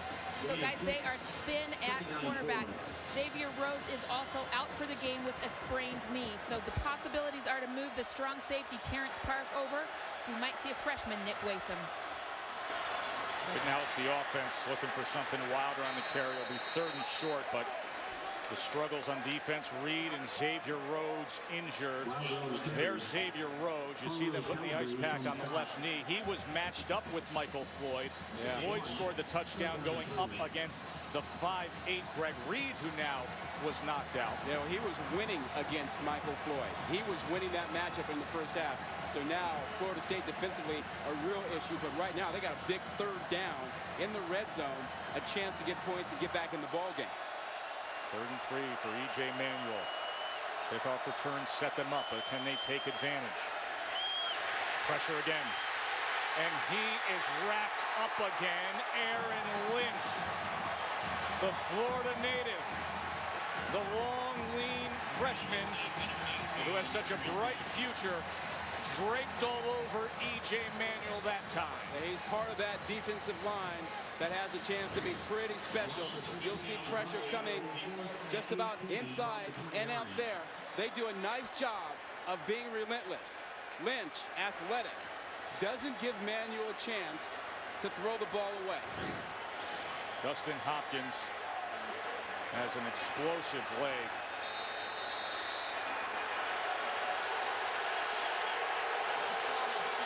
Wow. Got a timeout here. Wow. You never want to take sacks when you have a chance to come away with points. And that was a big sack. Great pressure by Notre Dame.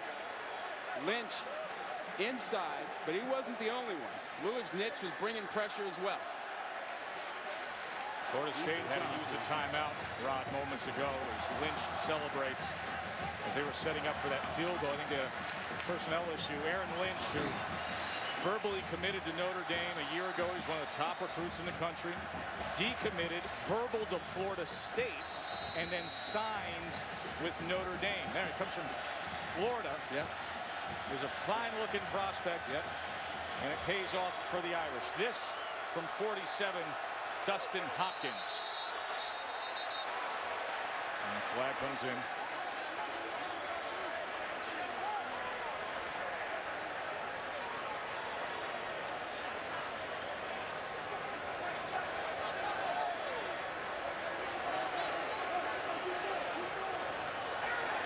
Referee Reggie Smith trying to clarify things.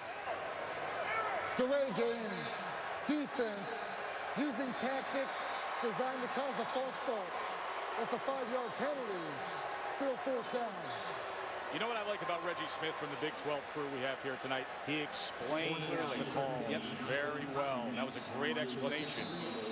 That might cost Notre Dame 3 points. 42-yard attempt now. 42 is easier than 47. He's 5 for 6. Over 40 to 49 this year. And he just squeezes it in. So the 77-yard kickoff return results in 3 points for the Noles.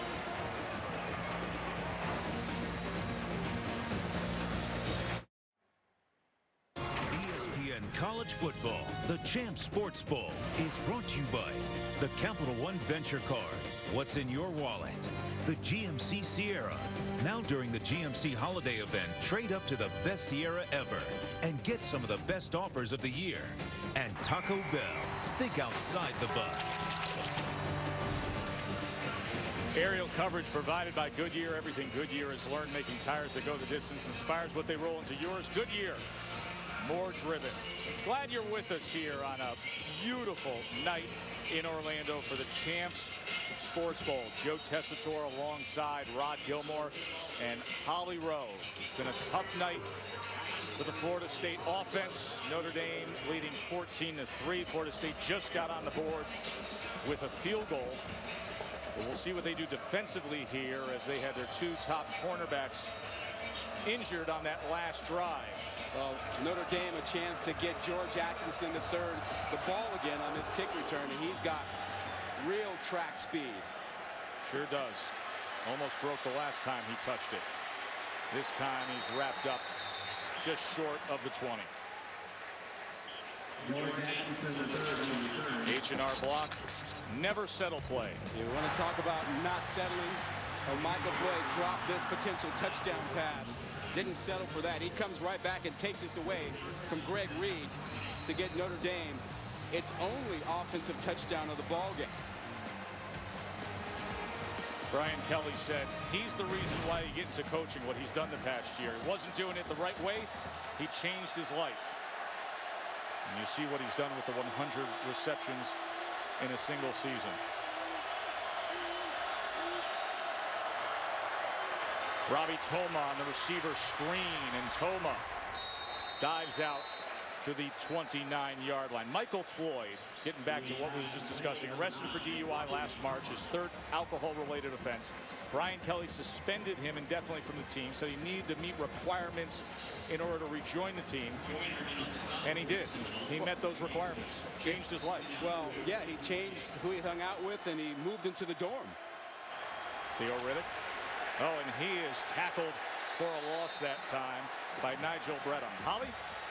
Michael Floyd is amazing that he's even at Notre Dame. Guys, I've told this story before, but when he was in high school, he wanted to go to this expensive prep school, but he had to get a scholarship to go there. It was a school that was a feeder for Notre Dame. So he would ride the bus at 6 in the morning in Minneapolis, go over, help clean the school as a janitor, clean the weight room to earn that scholarship, and it helped him get to Notre Dame. Building that character as a young man. That is complete that time to Tyler Eifert. And let's see where they spot this ball here, as you see the Florida State coaches pointing in a certain direction. But he had his forward progress well ahead of that 30. Yeah, the ball was beyond the first down marker. They'll get that. But, you know, just to follow up on the point about Michael Floyd and what Holly said and all the hard work he did to get to Notre Dame, then he lost his way for a while. That's right. And now he seems to have gotten it back. And if he's going to be drafted high in the NFL, character matters. And so those guys are going to want to know that what he's been showing lately is the real Michael Floyd, what he had when he was in high school. Number 2 on some draft projections right now. Theo Riddick with a good run to the far side, and another first down for Notre Dame. Talk about where he ranks all time. Well, that right-hand column, that's all you need to know. Yeah, he's done an awful lot there. I'm not sure that I would still. Nah, I can't do it. I can't put him ahead of Tim Brown. No, can't possibly do it. 1987 Heisman Trophy winner, went on to have such a great NFL career.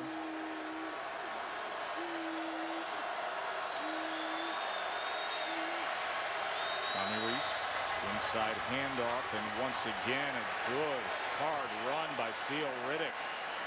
That's the first sign of a rushing attack by Notre Dame other than the quarterback. He had 26 yards in the first half rushing.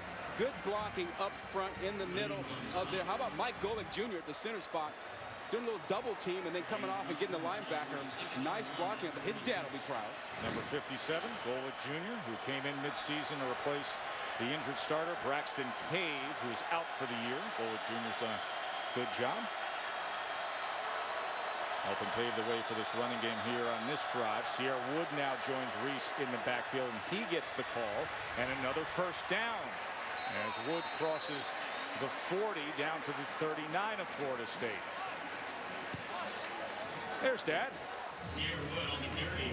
Jake and Mike on the team. Jake had a little surgery the other day. He'll be back at the spring practice, but right now it's brother Mike who's doing a good job at the center spot as they pull guards and do a little double team blocking with Mike Golick Jr. He's got 311 pounds of Anthony McLeod standing opposite him. Wood now. And Wood to the 36, tackled by Nigel Bradham. You know, and it's important for Brian Kelly to go to the running game now. Try and shorten the game some. His defense is playing great. He's got that sense of, you know, if we can put more pressure on Florida State, take some time off the clock, run it inside, it'll only make them more desperate when they get the ball.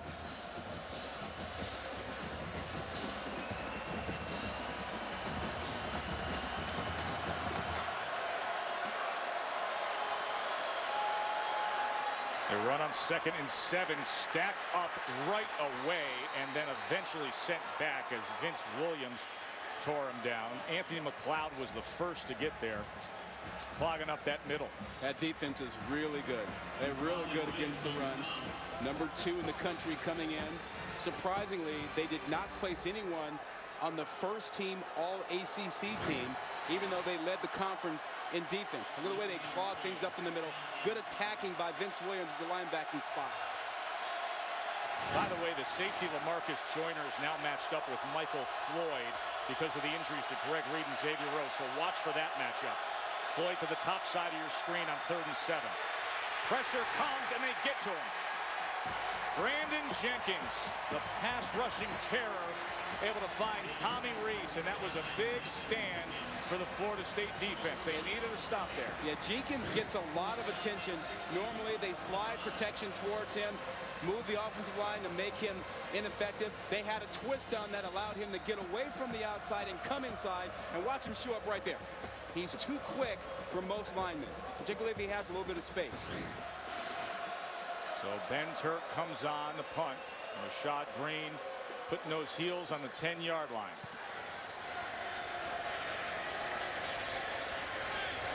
And a fair catch just beyond the 15. Florida State will be back on offense, trailing by 11 here in Orlando.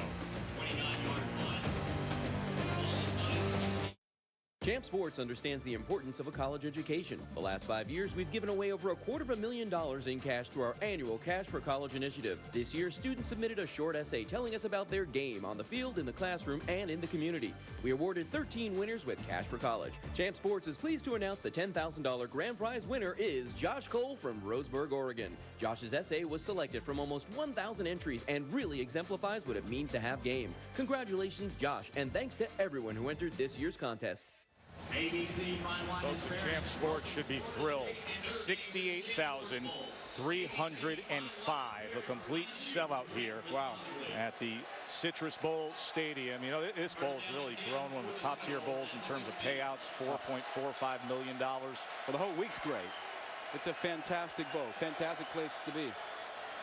Florida State need a little spark on offense, and unable to find it with Burt Reed, the senior receiver who pulled his hamstring during bowl practice back on December 12th. He was questionable to even play tonight. Well, yeah, they're struggling offensively. 96 total yards on offense. They have more yards on their special teams and return yardage than total offense. 119. That's unbelievable. 119 in special return yards, only 96 from the line of scrimmage. Wow. 5 sacks, 5 first downs. DJ Manuel trying to change that. They go with the screen, able to connect. One little move by Green, and then he is tackled at the 21 by Jamoris Slaughter. Total yards that Rod referred to. Offense unable to get anything going. Look at the season compared to tonight. Not as if the season numbers were anything special. Well, remember Florida, 95 yards, 21 points. A lot of that set up or scored by the defense. And remember, Virginia shut them down as well. Yeah, they only scored 13 in that loss to Virginia back on November 19th. Had that 5-game win streak prior to that. Now a 3rd and 5. Irish bring 4. Manuel lofts it downfield. Outstretched and secured by Rashad Green. How about that?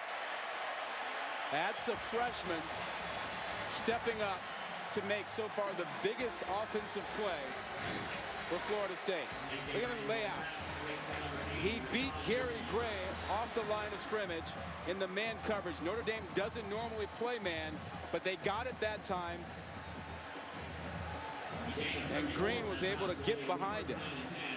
He is a future star. Oh, yeah. Missed 4 games this season with an injury, sprained his ankle. That was on a day when he was in the midst of a 12-catch, 163-yard effort. Over the middle, this is complete again. And Rodney Smith struggling to get free from Manti Te'o. Well, you look at some of the freshmen out here and the recruiting class that they had 2 years ago and what they're doing in this recruiting season. Now Tom Luganville has them at number 2, 15 commitments already. 9 ESPNU 150 commitments, and they could be rolling. And you get some experience and depth with the youngsters they're playing tonight.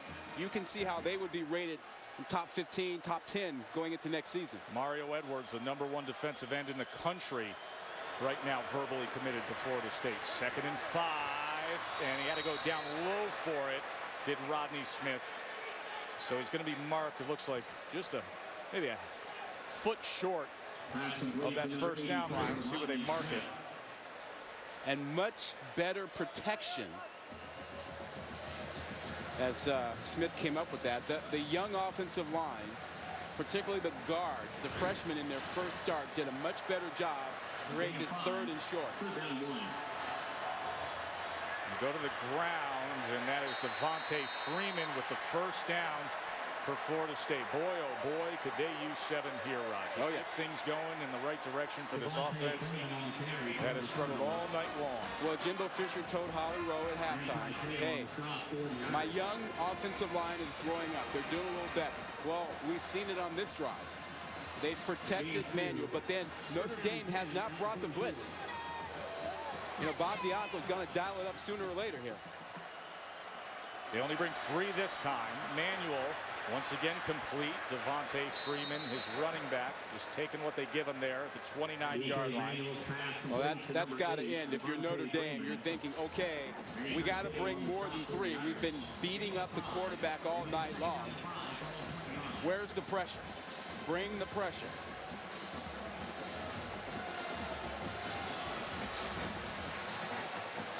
Final minute of the third quarter here, 2nd and 5. They only bring 3 again. Manuel's going to step up and run. A stiff arm and a first down.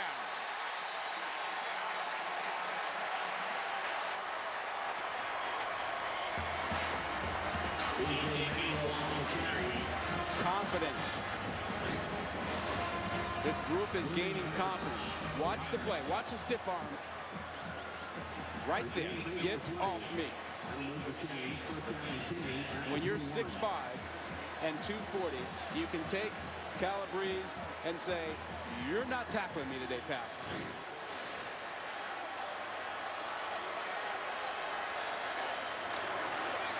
Can he find running room again? This time he was taken down hard at the 18-yard line by Gary Gray, the cornerback. Putting it on Manuel's shoulders or on his feet as the clock winds down. They've turned to him and his feet and his arm in the third quarter. All of a sudden, a little life from Florida State.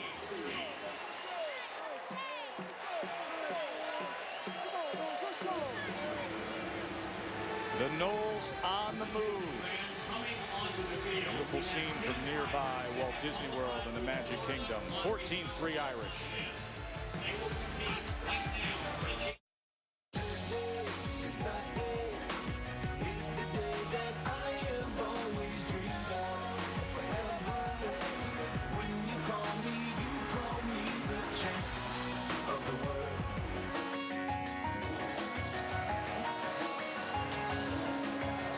Champs Sports Bowl getting interesting here as we get a little deeper. Florida State knocking on the door now, 14-3, and they're driving inside the 20.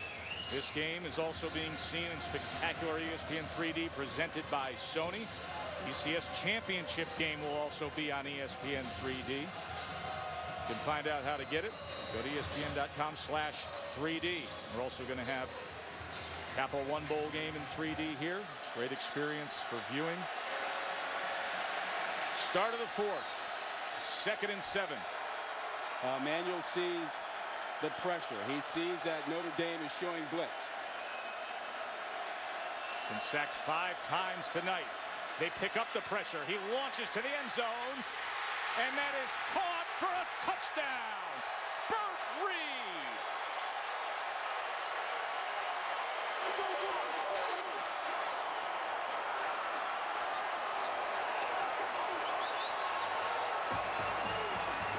And you see R.J. Blanton saying, hey, I got the ball. But it's a little late because Burt Reed brought it down. When you get the blitz, you get a lot of man coverage on the back end. You see Reed clearly comes down with that ball inbounds, and it's not until they're out of bounds that Blanton takes it away. Great look right here. Catch, foot inside, inbounds, possession, and now that's the takeaway. Tremendous athletic effort by Burt Reed. Yeah, great throw. How about the protection that Manuel got from his young offensive line? We're taking a look at this catch. The replay official is Terry Turlington. That's from touchdown. the Big 12. Touchdown. Here, we saw the great look at it where you saw complete possession. Only question could be, was he in bounds? There's the right foot, there's the left foot. There's no question he's got possession, no question he's in bounds. that ought to be confirmed by the booth. Great throw, great catch, and can't say enough about that offensive line and Manuel recognizing the pressure coming, adjusting the protection and the play. The ruling on the field is confirmed. Touchdown. So the video evidence confirms that the ruling on the field is correct. A touchdown, first play, fourth quarter. Florida State right back into this game.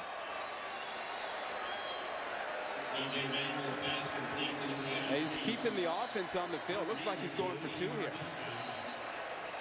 Clearly, Jimbo Fisher is thinking they're going to be limited possessions and points will be really hard to come by. And he wants to get within a field goal right now. I don't think you need to do it. He got so much time left, but I don't mind. Trying to close to within 3, going for 2. Not a huge downside. Reed is in the slot to the near side. Freeman in the backfield with E.J. Manuel to the end zone, and that is incomplete. He was trying to go to the tight end, Nick O'Leary. Golf legend Jack Nicklaus's grandson was the target there. What a play by Burt Reed. We got ourselves a ball game in Orlando.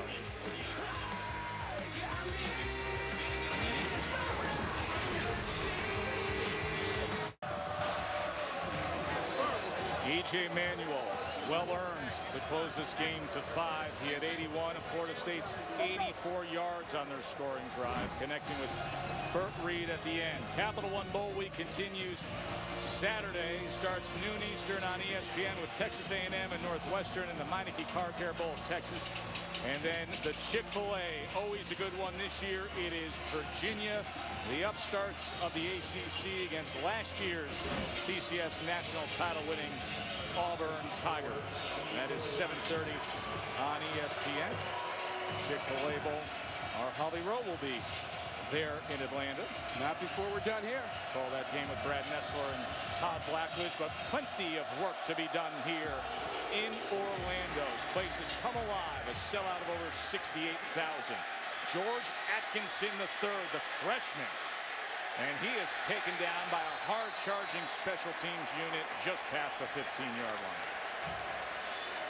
Yeah, and Jimbo Fisher's gamble going for 2 after that touchdown. Yeah, that's okay by us because we have that rule that once you get to the fourth quarter, you can go for 2. It's early when you go for 2 that we have a problem with. You do carry that 2-point conversion badge. You really do. Yeah. That's one of your pet peeves, whether or not it's done correctly. He went for the 2 to try to make this a 3-point game. They went incomplete looking for Nick O'Leary. So a 5-point margin. I'll tell you, the Noles are cranked up on the sideline there. Tommy Reese, play clock running down. Both teams have struggled with that tonight. Little counter with Sierra Wood, and Wood gets the corner, and a great burst of speed before he is forced out by Brown. He's the 10th player in Notre Dame history to rush for 1,000 yards. He's had 3 career multiple rushing touchdown games. Uses his quickness to get to the outside. Did a nice little job of losing a little weight to become quicker and a bit more elusive this season. And now Andrew Hendricks comes in at quarterback. We saw this earlier tonight in the midst of a drive. Hendricks came in and was very successful with the quarterback runs. He's in to throw the ball, though. In this formation, I think he's in there to throw it. They go 3 receivers, and indeed he sets up that way before looking to make the decision, and then that was a flutter ball out of the bounds, looking for Robbie Tomo. Yeah, when they come out and they put Floyd in that 3-receiver formation where he is the inside guy, that's trips to the left side. He's looking for Floyd. They're trying to get the matchup with a safety or linebacker, and in this case, they had Christian Jones, who's 240 pounds. They want that matchup, and that's why Hendricks is looking to Floyd there. Keep in mind, Florida State defensive backfield. Xavier Rhodes injured. He was the big matchup with Floyd. Greg Reed was knocked out of the game. 2nd and 10. Hendricks looking to set up, and that is intercepted. Florida State's Nigel Brenham with the pickoff and muscling his way inside the 20-yard line.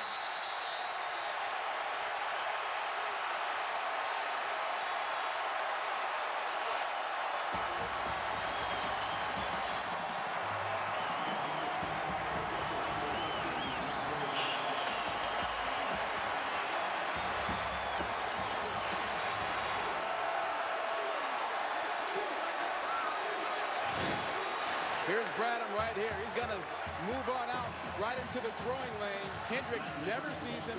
All he sees is he's got his tight end Eifert there. He expects, I assume, him to come inside, and he throws it right to Bradham. Never, ever thought the linebacker would be sitting there. Never saw him. Now they served it on a silver platter for this Florida State offense. Freeman to the 15-yard line.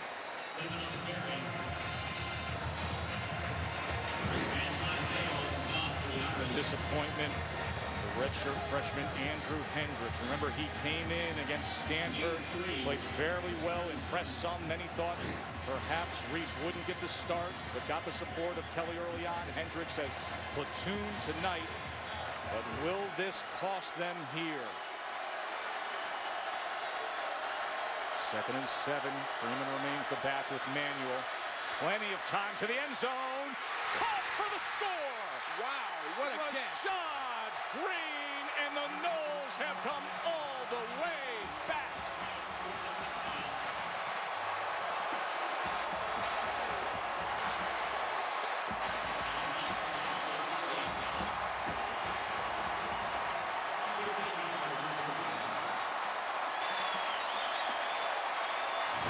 What confidence, because Green did not even look like he was open. He's got 3 guys around him, and that ball's put up over Fox. Fox had his back turned. Green, what a tremendous catch. And now they're chasing the 2 points. Now they're chasing the 2. They're going for 2 again. Remember, failed 2-point conversion on their last score. So now only up by 1. Yep. Play clock running down. They're trying to make this a 3-point margin with the lead. Manuel. They pick up the pressure, trying to run it himself, and they get to him. That was Jamora Slaughter, so another failed 2-point conversion. Now, you know what the critic and the cynic says? You just kick the PATs, you are up by 3 instead of 1.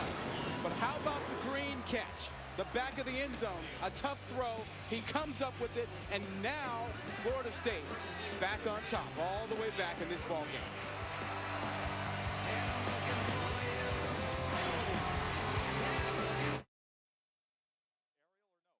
ESPN College Football, the Champ Sports Bowl, is brought to you by Champ Sports. For the hottest brands in athletic footwear, apparel, fan gear, hats, and more, visit champsports.com.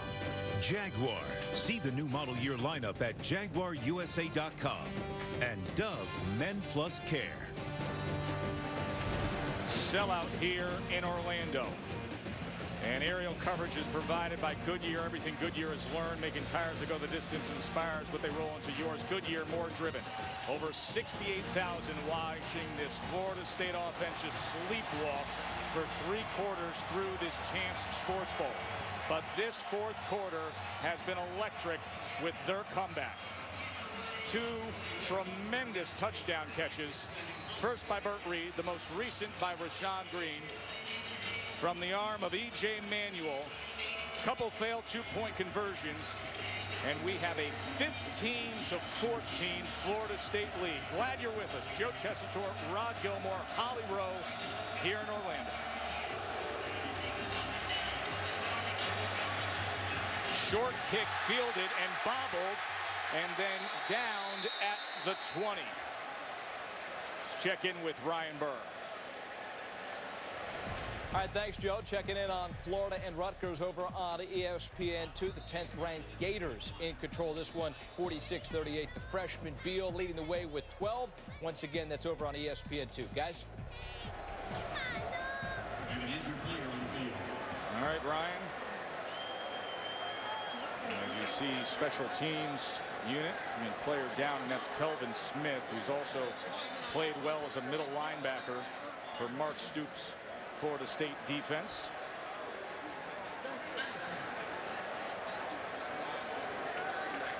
What a turnaround. Last few minutes here. Florida State's first lead of the game at 15 yards. Touchdown receptions, 2 touchdowns in the last minute 36 to take the lead. That is the game summary brought to you by Marriott. Why is it that it seems that every time Notre Dame turns over the football, it is huge, critical, leads to a big score? It's happened tonight. As you look at the trophy that's going to be presented at the conclusion of this game.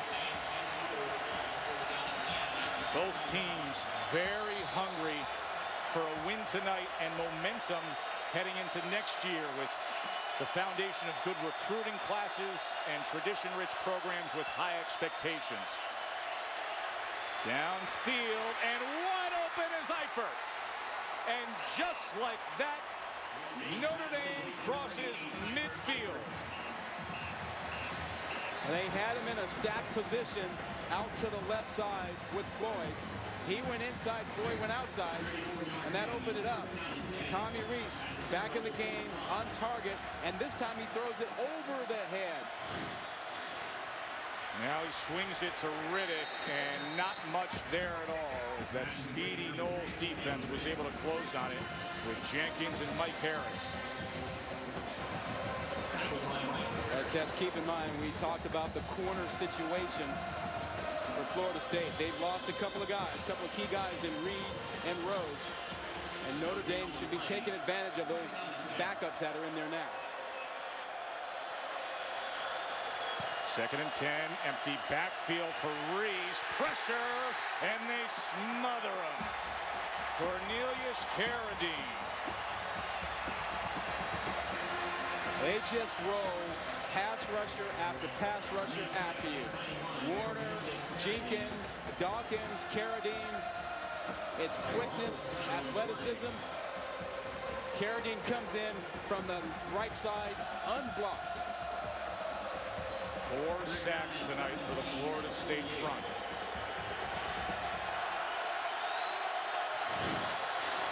And now a 3rd and 17. Reese, pressure again. He escapes it, floats it, and that was batted away.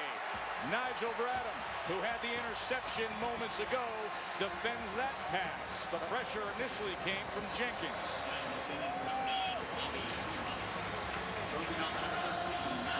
And Brian Kelly has to be frustrated with his quarterbacks throwing the football away. But check out pressure. Left side, you have got to protect your quarterback. And look what Jenkins does. He just blows right through their best tackle, Zach Martin. Ate him alive and put pressure on Tommy Reese. So Turk on to punt.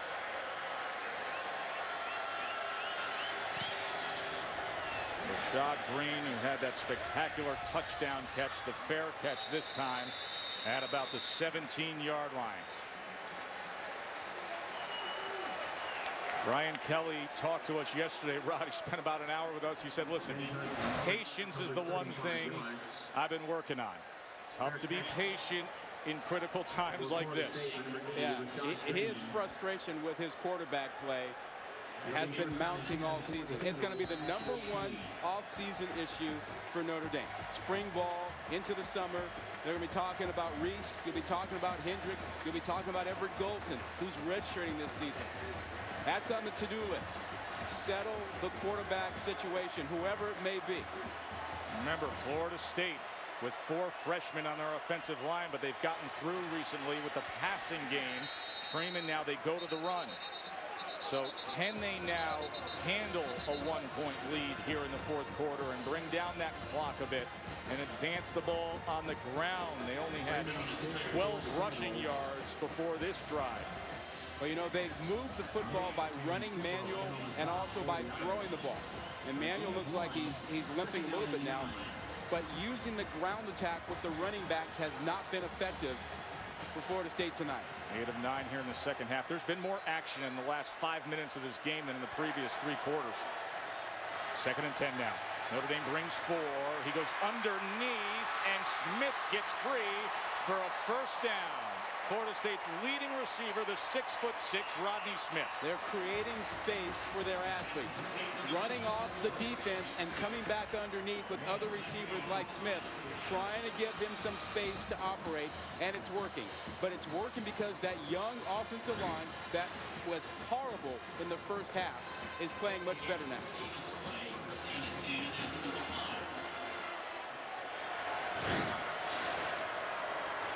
Freeman remains the back, flanking Manuel to pass on first down, and that was denied by Manti Te'o.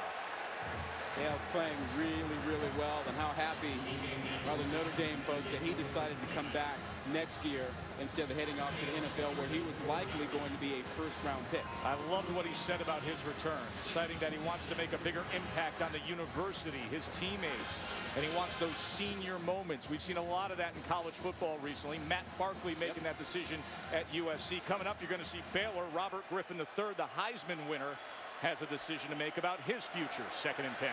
The screen, the receiver coming across the middle is Green, but he is stacked up right away at the 38-yard line by Te'o and Slaughter. Manti Te'o said that millions don't buy you the memories. Similar sentiments from Matt Barkley, coming back so that USC has a chance to play in a bowl game next season. He can be a part of something special. Andrew Luck did that last season, come back for Stanford this year, similar reasons. Nothing like finishing with the class you came in with. 3rd and 6. Can they stay on the field, keep milking this clock, or will Notre Dame get a chance here? They picked up the pressure downfield, and that is caught on his back. What do they say? Oh, you know, it bounced off of Green, and then on his back, he caught it. They're talking it over, and it's a catch. They are ruling that a reception. Has he made more spectacular plays than anybody else in this second half? Unbelievable concentration to stay with this ball.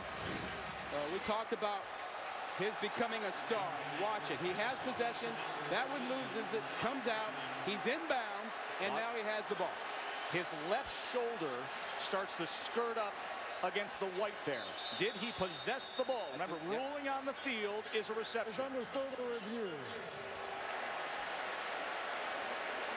Does he have possession before his body goes out of bounds? That's the question. We will get the answer when we return to Orlando. Stay with us.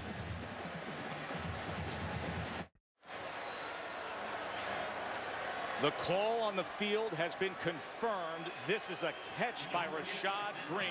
A first down for Florida State. It would have been a 4th and 6 if it was reversed. It's possession because of that right hand.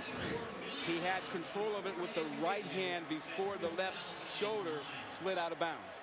Rashad Green has been spectacular in this 4th quarter. He had the big catch to give Florida State the lead.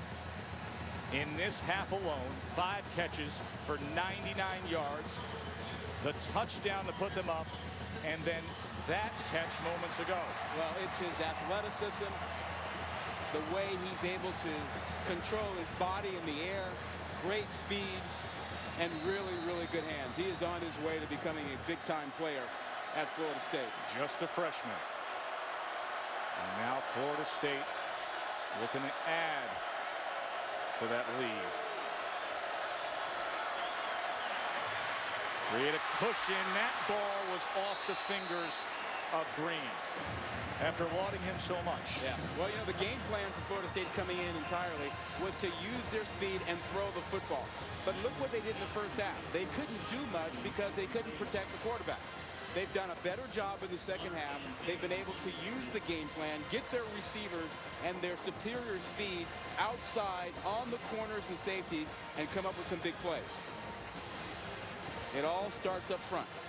You don't take care of the quarterback, you got no chance of throwing the football. Rodney Smith and Kenny Shaw here on 2nd and 10 for E.J. Manuel, the junior quarterback who has sparked things here. They go to the inside handoff just short of the 10-yard line was Devontae Freeman.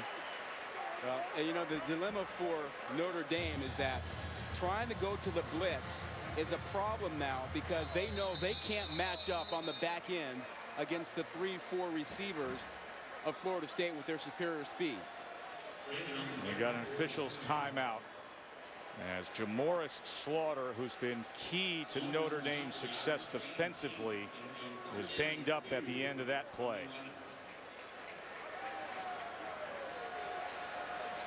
He's had a big night.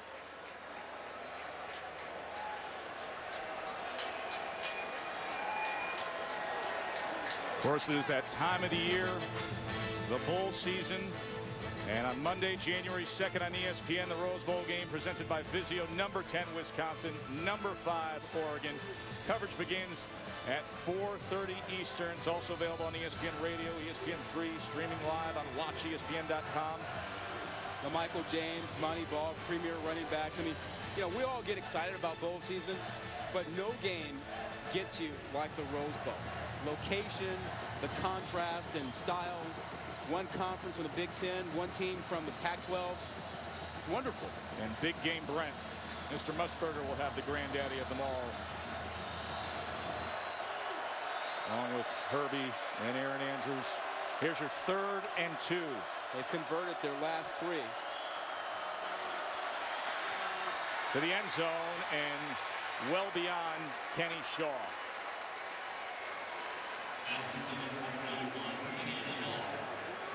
So on trots Dustin Hopkins, one of the more talented place kickers in the country. Big leg. Good marks for accuracy made from 42 earlier this evening.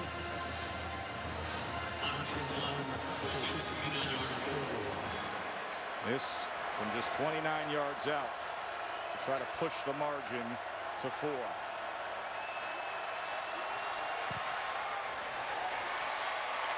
And he splits them.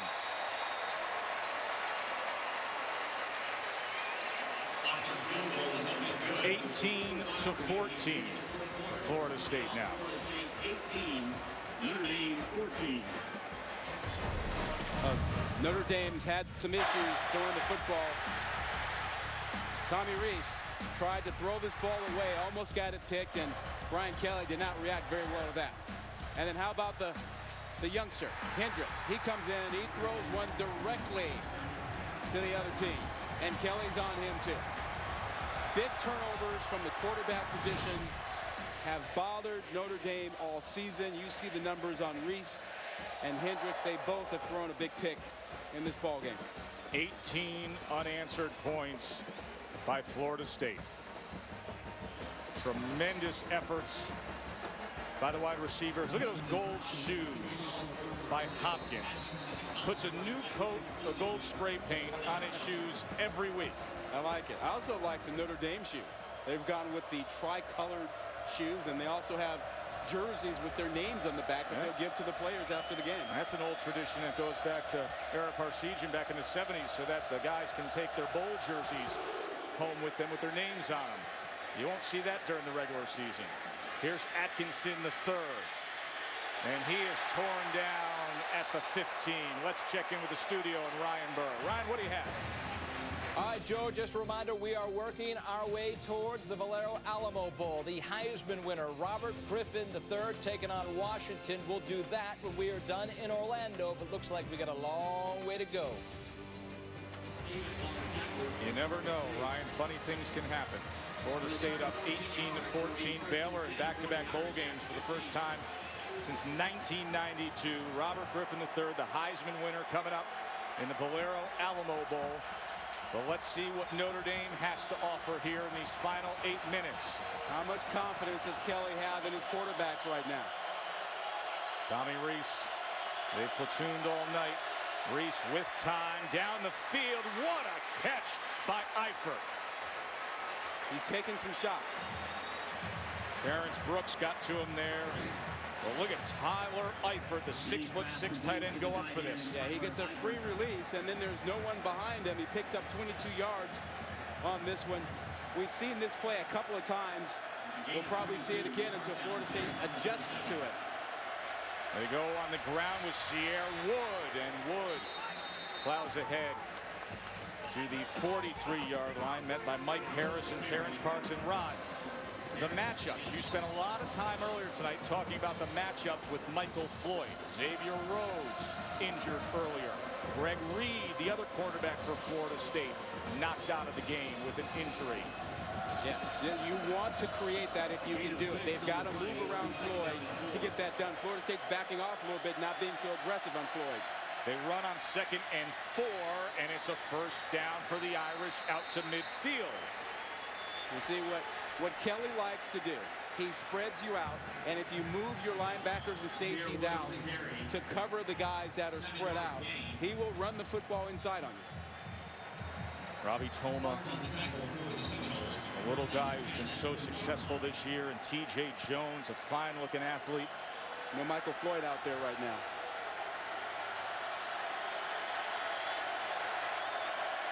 We'll check in with Holly on Michael Floyd right after this play. First down now. Reese. Play action. Downfield. Toma overthrown. Let's check in with Holly on Michael Floyd. Well, guys, after those two big collisions, one on that circus touchdown catch that Michael Floyd had, he's been coming over the sideline and really grimacing in pain, trying to stretch out what looks like his left hip flexor or the back of his leg. He sees like it's very painful, but he's continuing to try to play, but he just hasn't been the same in this game. We haven't seen him running some explosive routes since we saw that big collision. Yeah, here's the first hit that he took over on the sideline. Jordan came over and got him. 2nd and 10. They try the counter with Wood, and he is chopped down by Mike Harris. You know, now on this 3rd down, if you're Florida State, you think in terms of taking away Eifert. What a tremendous play here. See, Harris is to the right side. Jenkins over there. Harris comes in and makes the tackle. But now on this big 3rd down, you want to make sure that number 80 doesn't beat you, that you take him away. Michael Floyd isn't out there. If you're Florida State, you roll your coverage to 80. You make somebody else make a catch. Getting loud here in Orlando. 3rd and 15. They need to get to the 40. Reese throws short to midfield to Eifert. So it'll be 4th down at midfield. Christian Jones stuck Eifert. They had no other options, and Kelly is not happy about that. You know, why are you going there in that situation? There's nothing there. He wanted a chance to have a 4th down or to pick up that 1st down there. But that's a throwaway play. That's what he's telling them now. He threw underneath, 10 yards short of the line to make on 3rd and 15. Ben Turk on to punt. Rashad Green has been a star this 4th quarter. Back for the return. Calls for the fair catch. It bounces inside the 5. Special teams play. They bat it around and they down it inside the 1-yard line. Ryan Cavanaugh with a great play on special teams. There's number 50 coming right off the field.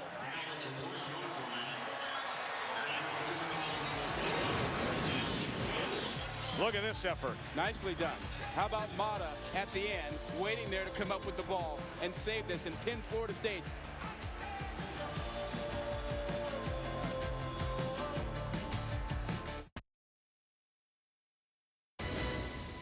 Finds an alley. Touchdown, Florida State. No doubt, the Irish are number 1. A touchdown. Unbelievable finish. Wiggle outside him. Inside him, outside him. And don't forget, man, today, we're gonna win. They had that well-hyped game of the century back in 1993. Two traditional powers looking to get back, meeting up here tonight in the Champs Sports Bowl.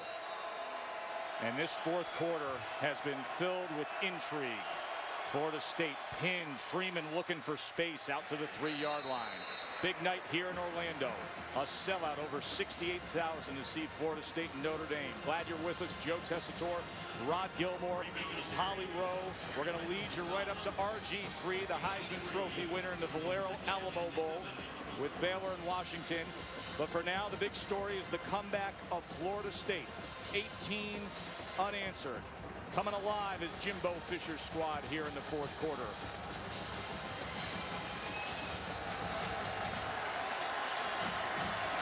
Notre Dame's defensive front, they've been solid all year long. They could use a big play and a stop right here and give their offense good field position. Freeman, boy, they just got to him. Good effort by Lewis Nix and Dan Fox. Nix is a big force inside. You'll see him show up here right in the middle, number 9. All 330 pounds of him. Just dismisses the center and gets in there. Big third down now. I assume you're going to see Rashad Green back on the field for Florida State at a wide receiver spot. He's been something. Let me ask you this. How proud do you think our colleague Chris Carter is of Rashad Green? Teaching him some of the fundamentals. Yeah, he's been so impressive. Coached Obviously, he had the big touchdown catch. Yep. And then he had the play on the sideline, push this margin to 18-14. What a strange game, by the way, when you look at the Florida State offense. The 4 freshmen on the offensive line early on in this game, they could not protect and contain. That Notre Dame defense was getting in the offensive backfield time and time again, Rod. Yeah, and I think Notre Dame helped them a little bit because they backed off of the blitz because they were afraid of the single coverage in the secondary, and I think that helped them. Rashad Green starts making plays, and that really told Notre Dame, we can't match up like that. We don't want to deal with it. So it helped. It really helped the offensive line to simply have to block 3 or 4 and not 5 or 6. Told you, sellout here in the Champs Sports Bowl. You got folks up on the ramp standing waiting to see how this one plays out. A big 3rd and 8. E.J. Manuel from his own end zone in the shotgun. Sprints to the far side, pressure from the backside, launches it, and it's incomplete. They're going to be punting from the end zone. Tells you how big that special teams play was to down the ball inside the 2-yard line. They moved the launch point. They moved Manuel away from the pressure. They knew it was coming there, but Dan Fox applied the pressure. You'll see him coming. They moved away from him, but he kept on coming and forced Manuel to get rid of it, as Stephon Tuitt was also there to take a shot. Remember, Sean Powell, the Florida State punter, number 1 in the country, 47 yards overall punting. John Goodman, and this is a bad one. It dribbles past the 35, just past the 40. A flag is down. We will check on that.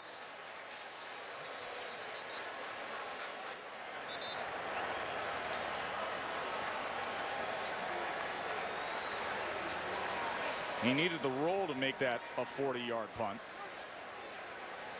As Reggie Smith and that Big 12 crew, who's had a lot of explaining to do tonight, and they've done it well, talks things over here on this penalty.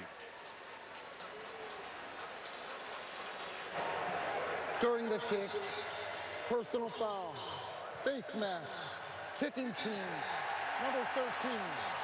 15 yards will be added to the end of the kick. First down. I mean, they're just teeing this thing up now for Brian Kelly's offense. Yeah, if that's 13. He's got Nigel Bradham, the starting linebacker, on that one. And Notre Dame's going to be in business here. Capital One Bowl Week continues tomorrow on ESPN. You get BYU and Tulsa, the Bell Helicopter Armed Forces Bowl. Rutgers and Iowa State from Yankee Stadium. Mississippi State and Wake Forest in the Franklin American Mortgage Music City Bowl. And then Iowa and Oklahoma, number 14, meeting up with the Hawkeyes in the Insight Bowl at 10 o'clock. 3:56 to go. Notre Dame trailing by 4. There's plenty of noise here. Florida State supporters looking for their defense to step up. Reese gets it to Toma, looking for a block, cuts to the corner, and then lowers his shoulder inside to the 24-yard line. Here's Holly. Guys, you'll notice Michael Floyd not on the field for Notre Dame. I saw medical personnel go up to him and say, what happened? And he made a motion like he'd gotten punched somehow in the stomach. He's on the sideline. He's got his helmet on. I'm not sure if he can return, guys. It looks like he's trying to shake it off. Had a sensational juggling catch to give them a 2-touchdown lead, but we haven't seen him since do much of anything. And now out of the game as Wood takes it to the 18-yard line. Well, not having Floyd is a big, big loss. He dictates everything for that offense. They move the chains here. 3.5 minutes to play, Rob. Notre Dame looking for the go-ahead score. Well, they're looking for somebody to step up and make a play in place of Floyd. And Eifert's going to get a lot of attention down here. That's number 80 in motion, All-American tight end. Delayed handoff, Sierra Wood. And Wood is taken down. A flag is down in the backfield as Wood struggled to get past the line of scrimmage. Nigel Bradham with the tackle. Holding. Offense, number 78. 10-yard penalty. Repeat first down. The right guard, Trevor Robinson. It's been a long time starter. The most experience they have up front. So that'll push him back, but keep in mind it was first down. Line to make is the 8-yard line for the Irish. If I'm Brian Kelly, I want Michael Floyd out there, even as a decoy. Even if he can't go full speed, I'd want him out there to take some pressure off of Eifert. First and 20 after the call. To the end zone. Intercepted. Terrence Brooks picks off Tommy Reese. Reese with another interception in the end zone. Yeah, you don't have Michael Floyd. You can't throw into double coverage and expect somebody else to out-jump two defenders. He tries to go to Goodman. Goodman is 6'3", but he's not Michael Floyd. And Terrence Brooks is able to get up and take this one away. You know, when you have a chance to put points on the board, you have to be careful with the football. And this has been the issue for Tommy Reese all season long. It started week 1 against South Florida. 5 turnovers that day. A pair of first-half turnovers inside South Florida's 10-yard line and continued at Michigan. And then they look to straighten things out, but it bites them here tonight in the bowl game. Devontae Freeman stacked up that time by Harrison Smith. Now, if you're Notre Dame, what you tell your defense is, look, they haven't run the football on us all night. We're going to play to stop them from running the ball now, and we'll get the ball back for the offense. There's plenty of time. Timeout called by Notre Dame, trying to save those precious seconds. 2:39 remain, trailing by 4. They have 1 timeout remaining. Let's check in with Ryan Burr in the studio. All right, thanks, Joe. Exciting game there over on ESPN2. We got college baskets. 10th-ranked Florida in a tussle with Rutgers. Kenny Boynton from deep knocking down the triple. And currently, Florida up 64-57, under 3 minutes to go. And just a reminder, coming up next, it is Terrence Williams. He had a monster year for Baylor. It's the Valero Alamo Bowl. Baylor and Washington coming up next, guys. All right, Ryan, thank you. And after our game, you can join us on ESPN3 for the trophy ceremony. That's immediately following this Champs Sports Bowl. Of course, the Valero Alamo Bowl with the Heisman winner. Washington's defense has struggled. Could be a very big night for RG3. For now, needs to be a big moment for the Notre Dame defense. Freeman on 2nd and 8. He breaks free, and he gets the first down. Wow.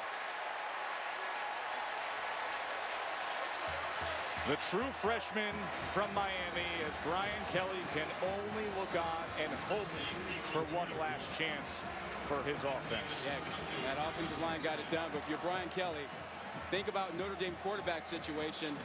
There have been a few great ones, but by and large, it's been a pretty transient place.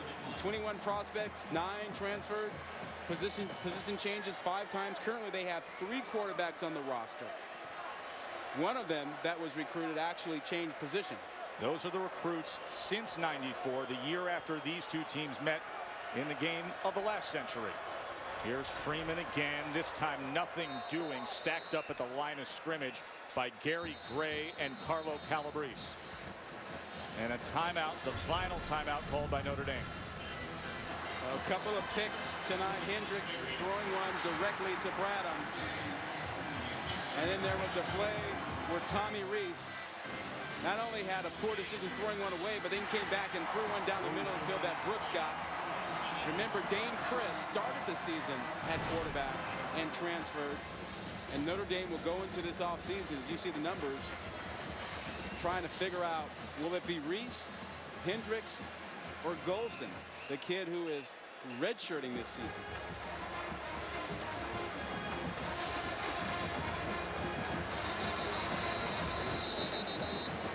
DJ Manuel, Jimbo Fisher. Remember, this was a year full of high expectations, and for Notre Dame, of course, the expectations are always so high. So heading into 2012, some of the storylines to look for. You know, I think eventually they'll get the offense settled, and I think their defense is going to be fine. The real key is, will they find guys who can play corner in the secondary so that they can be more aggressive on defense? To me, that's the big issue for Notre Dame. Well, they got a early enrollee coming with a commitment from T. Shepard, the #1 quarterback recruit in the country from Fresno. This is a good hard run that time by Devontae Freeman. All of a sudden, these young offensive linemen for Florida State, who struggled so mightily in the first half, are drive blocking well here, looking to close out this game. Yeah, hey, they were top recruits, all those guys on that offensive line. But just, you know, we're talking about Notre Dame in next season. There's a chance that they could be better next year, but not have a better record when you look at that schedule as you evaluate teams right now. And that's a tough road. You know, Michigan State, Michigan back-to-back, Miami, Stanford, USC at the end.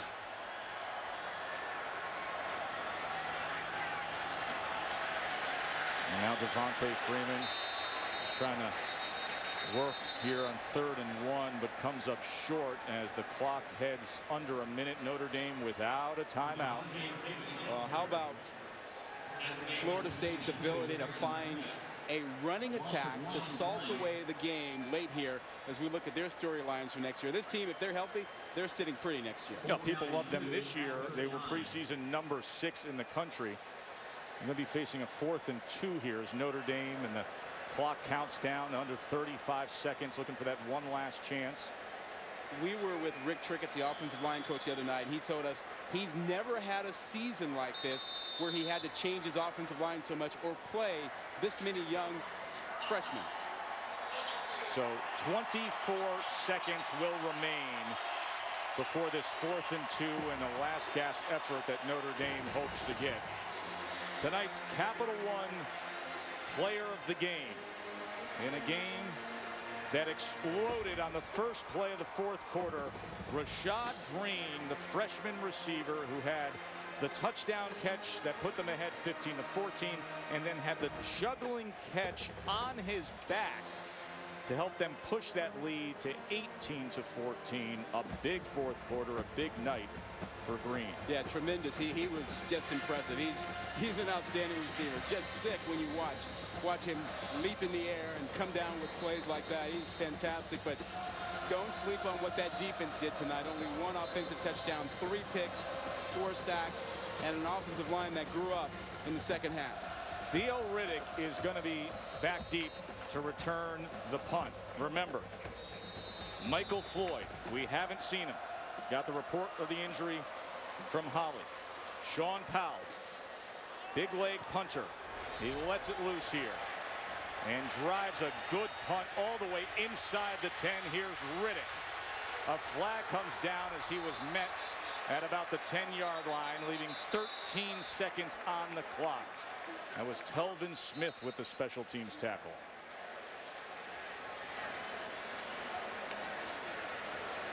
It looks like Hendricks is going to come out at the quarterback. So I know there's Reese. I thought for a moment they'd go with the bigger arm with Hendricks. Believe it or not, let them during the return. Block in the back. Receiving team, number 4. Half the distance to the goal. First down, Notre Dame. So it's going to push them back even further. Little hope left. They had a 14-0 lead in the third quarter. There was a 77-yard kickoff return by Florida State that gave them a chance to first get on the board, and then the fourth quarter came along and the offense found themselves. That is incomplete. Goodman was setting up to pitch that ball back to a trailing receiver. Pretty typical play at this stage of a game. They were looking for the lateral there, and now Andrew Hendricks trots on. Believe it or not, Goodman has the strongest arm on the team, the receiver who just dropped that pass. He was a high school quarterback, and he can launch it. Much bigger arm than Reese or Hendricks.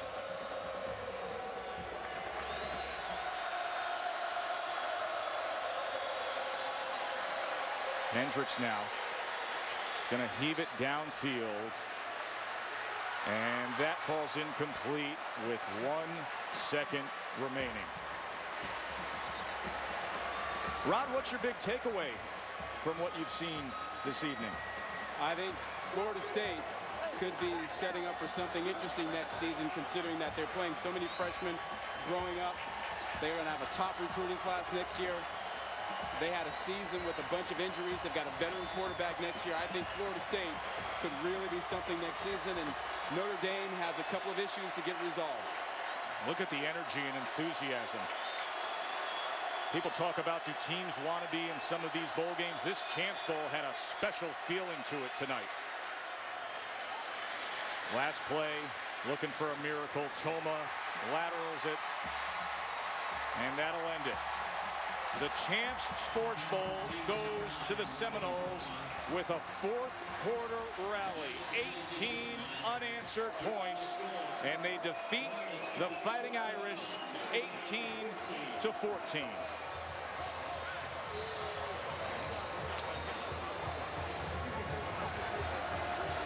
Let's get down to Holly with Jimbo Fisher.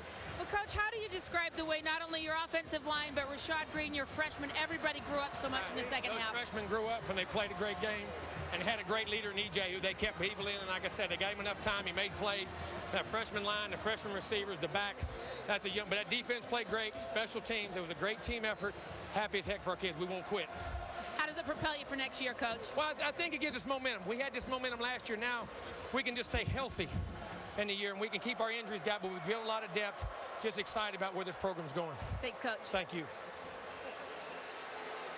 Big scene here in the fourth quarter for the Noles. Final score, Florida State 18, Notre Dame 14. Coming up next, it is the Heisman winner in the Valero Alamo Bowl.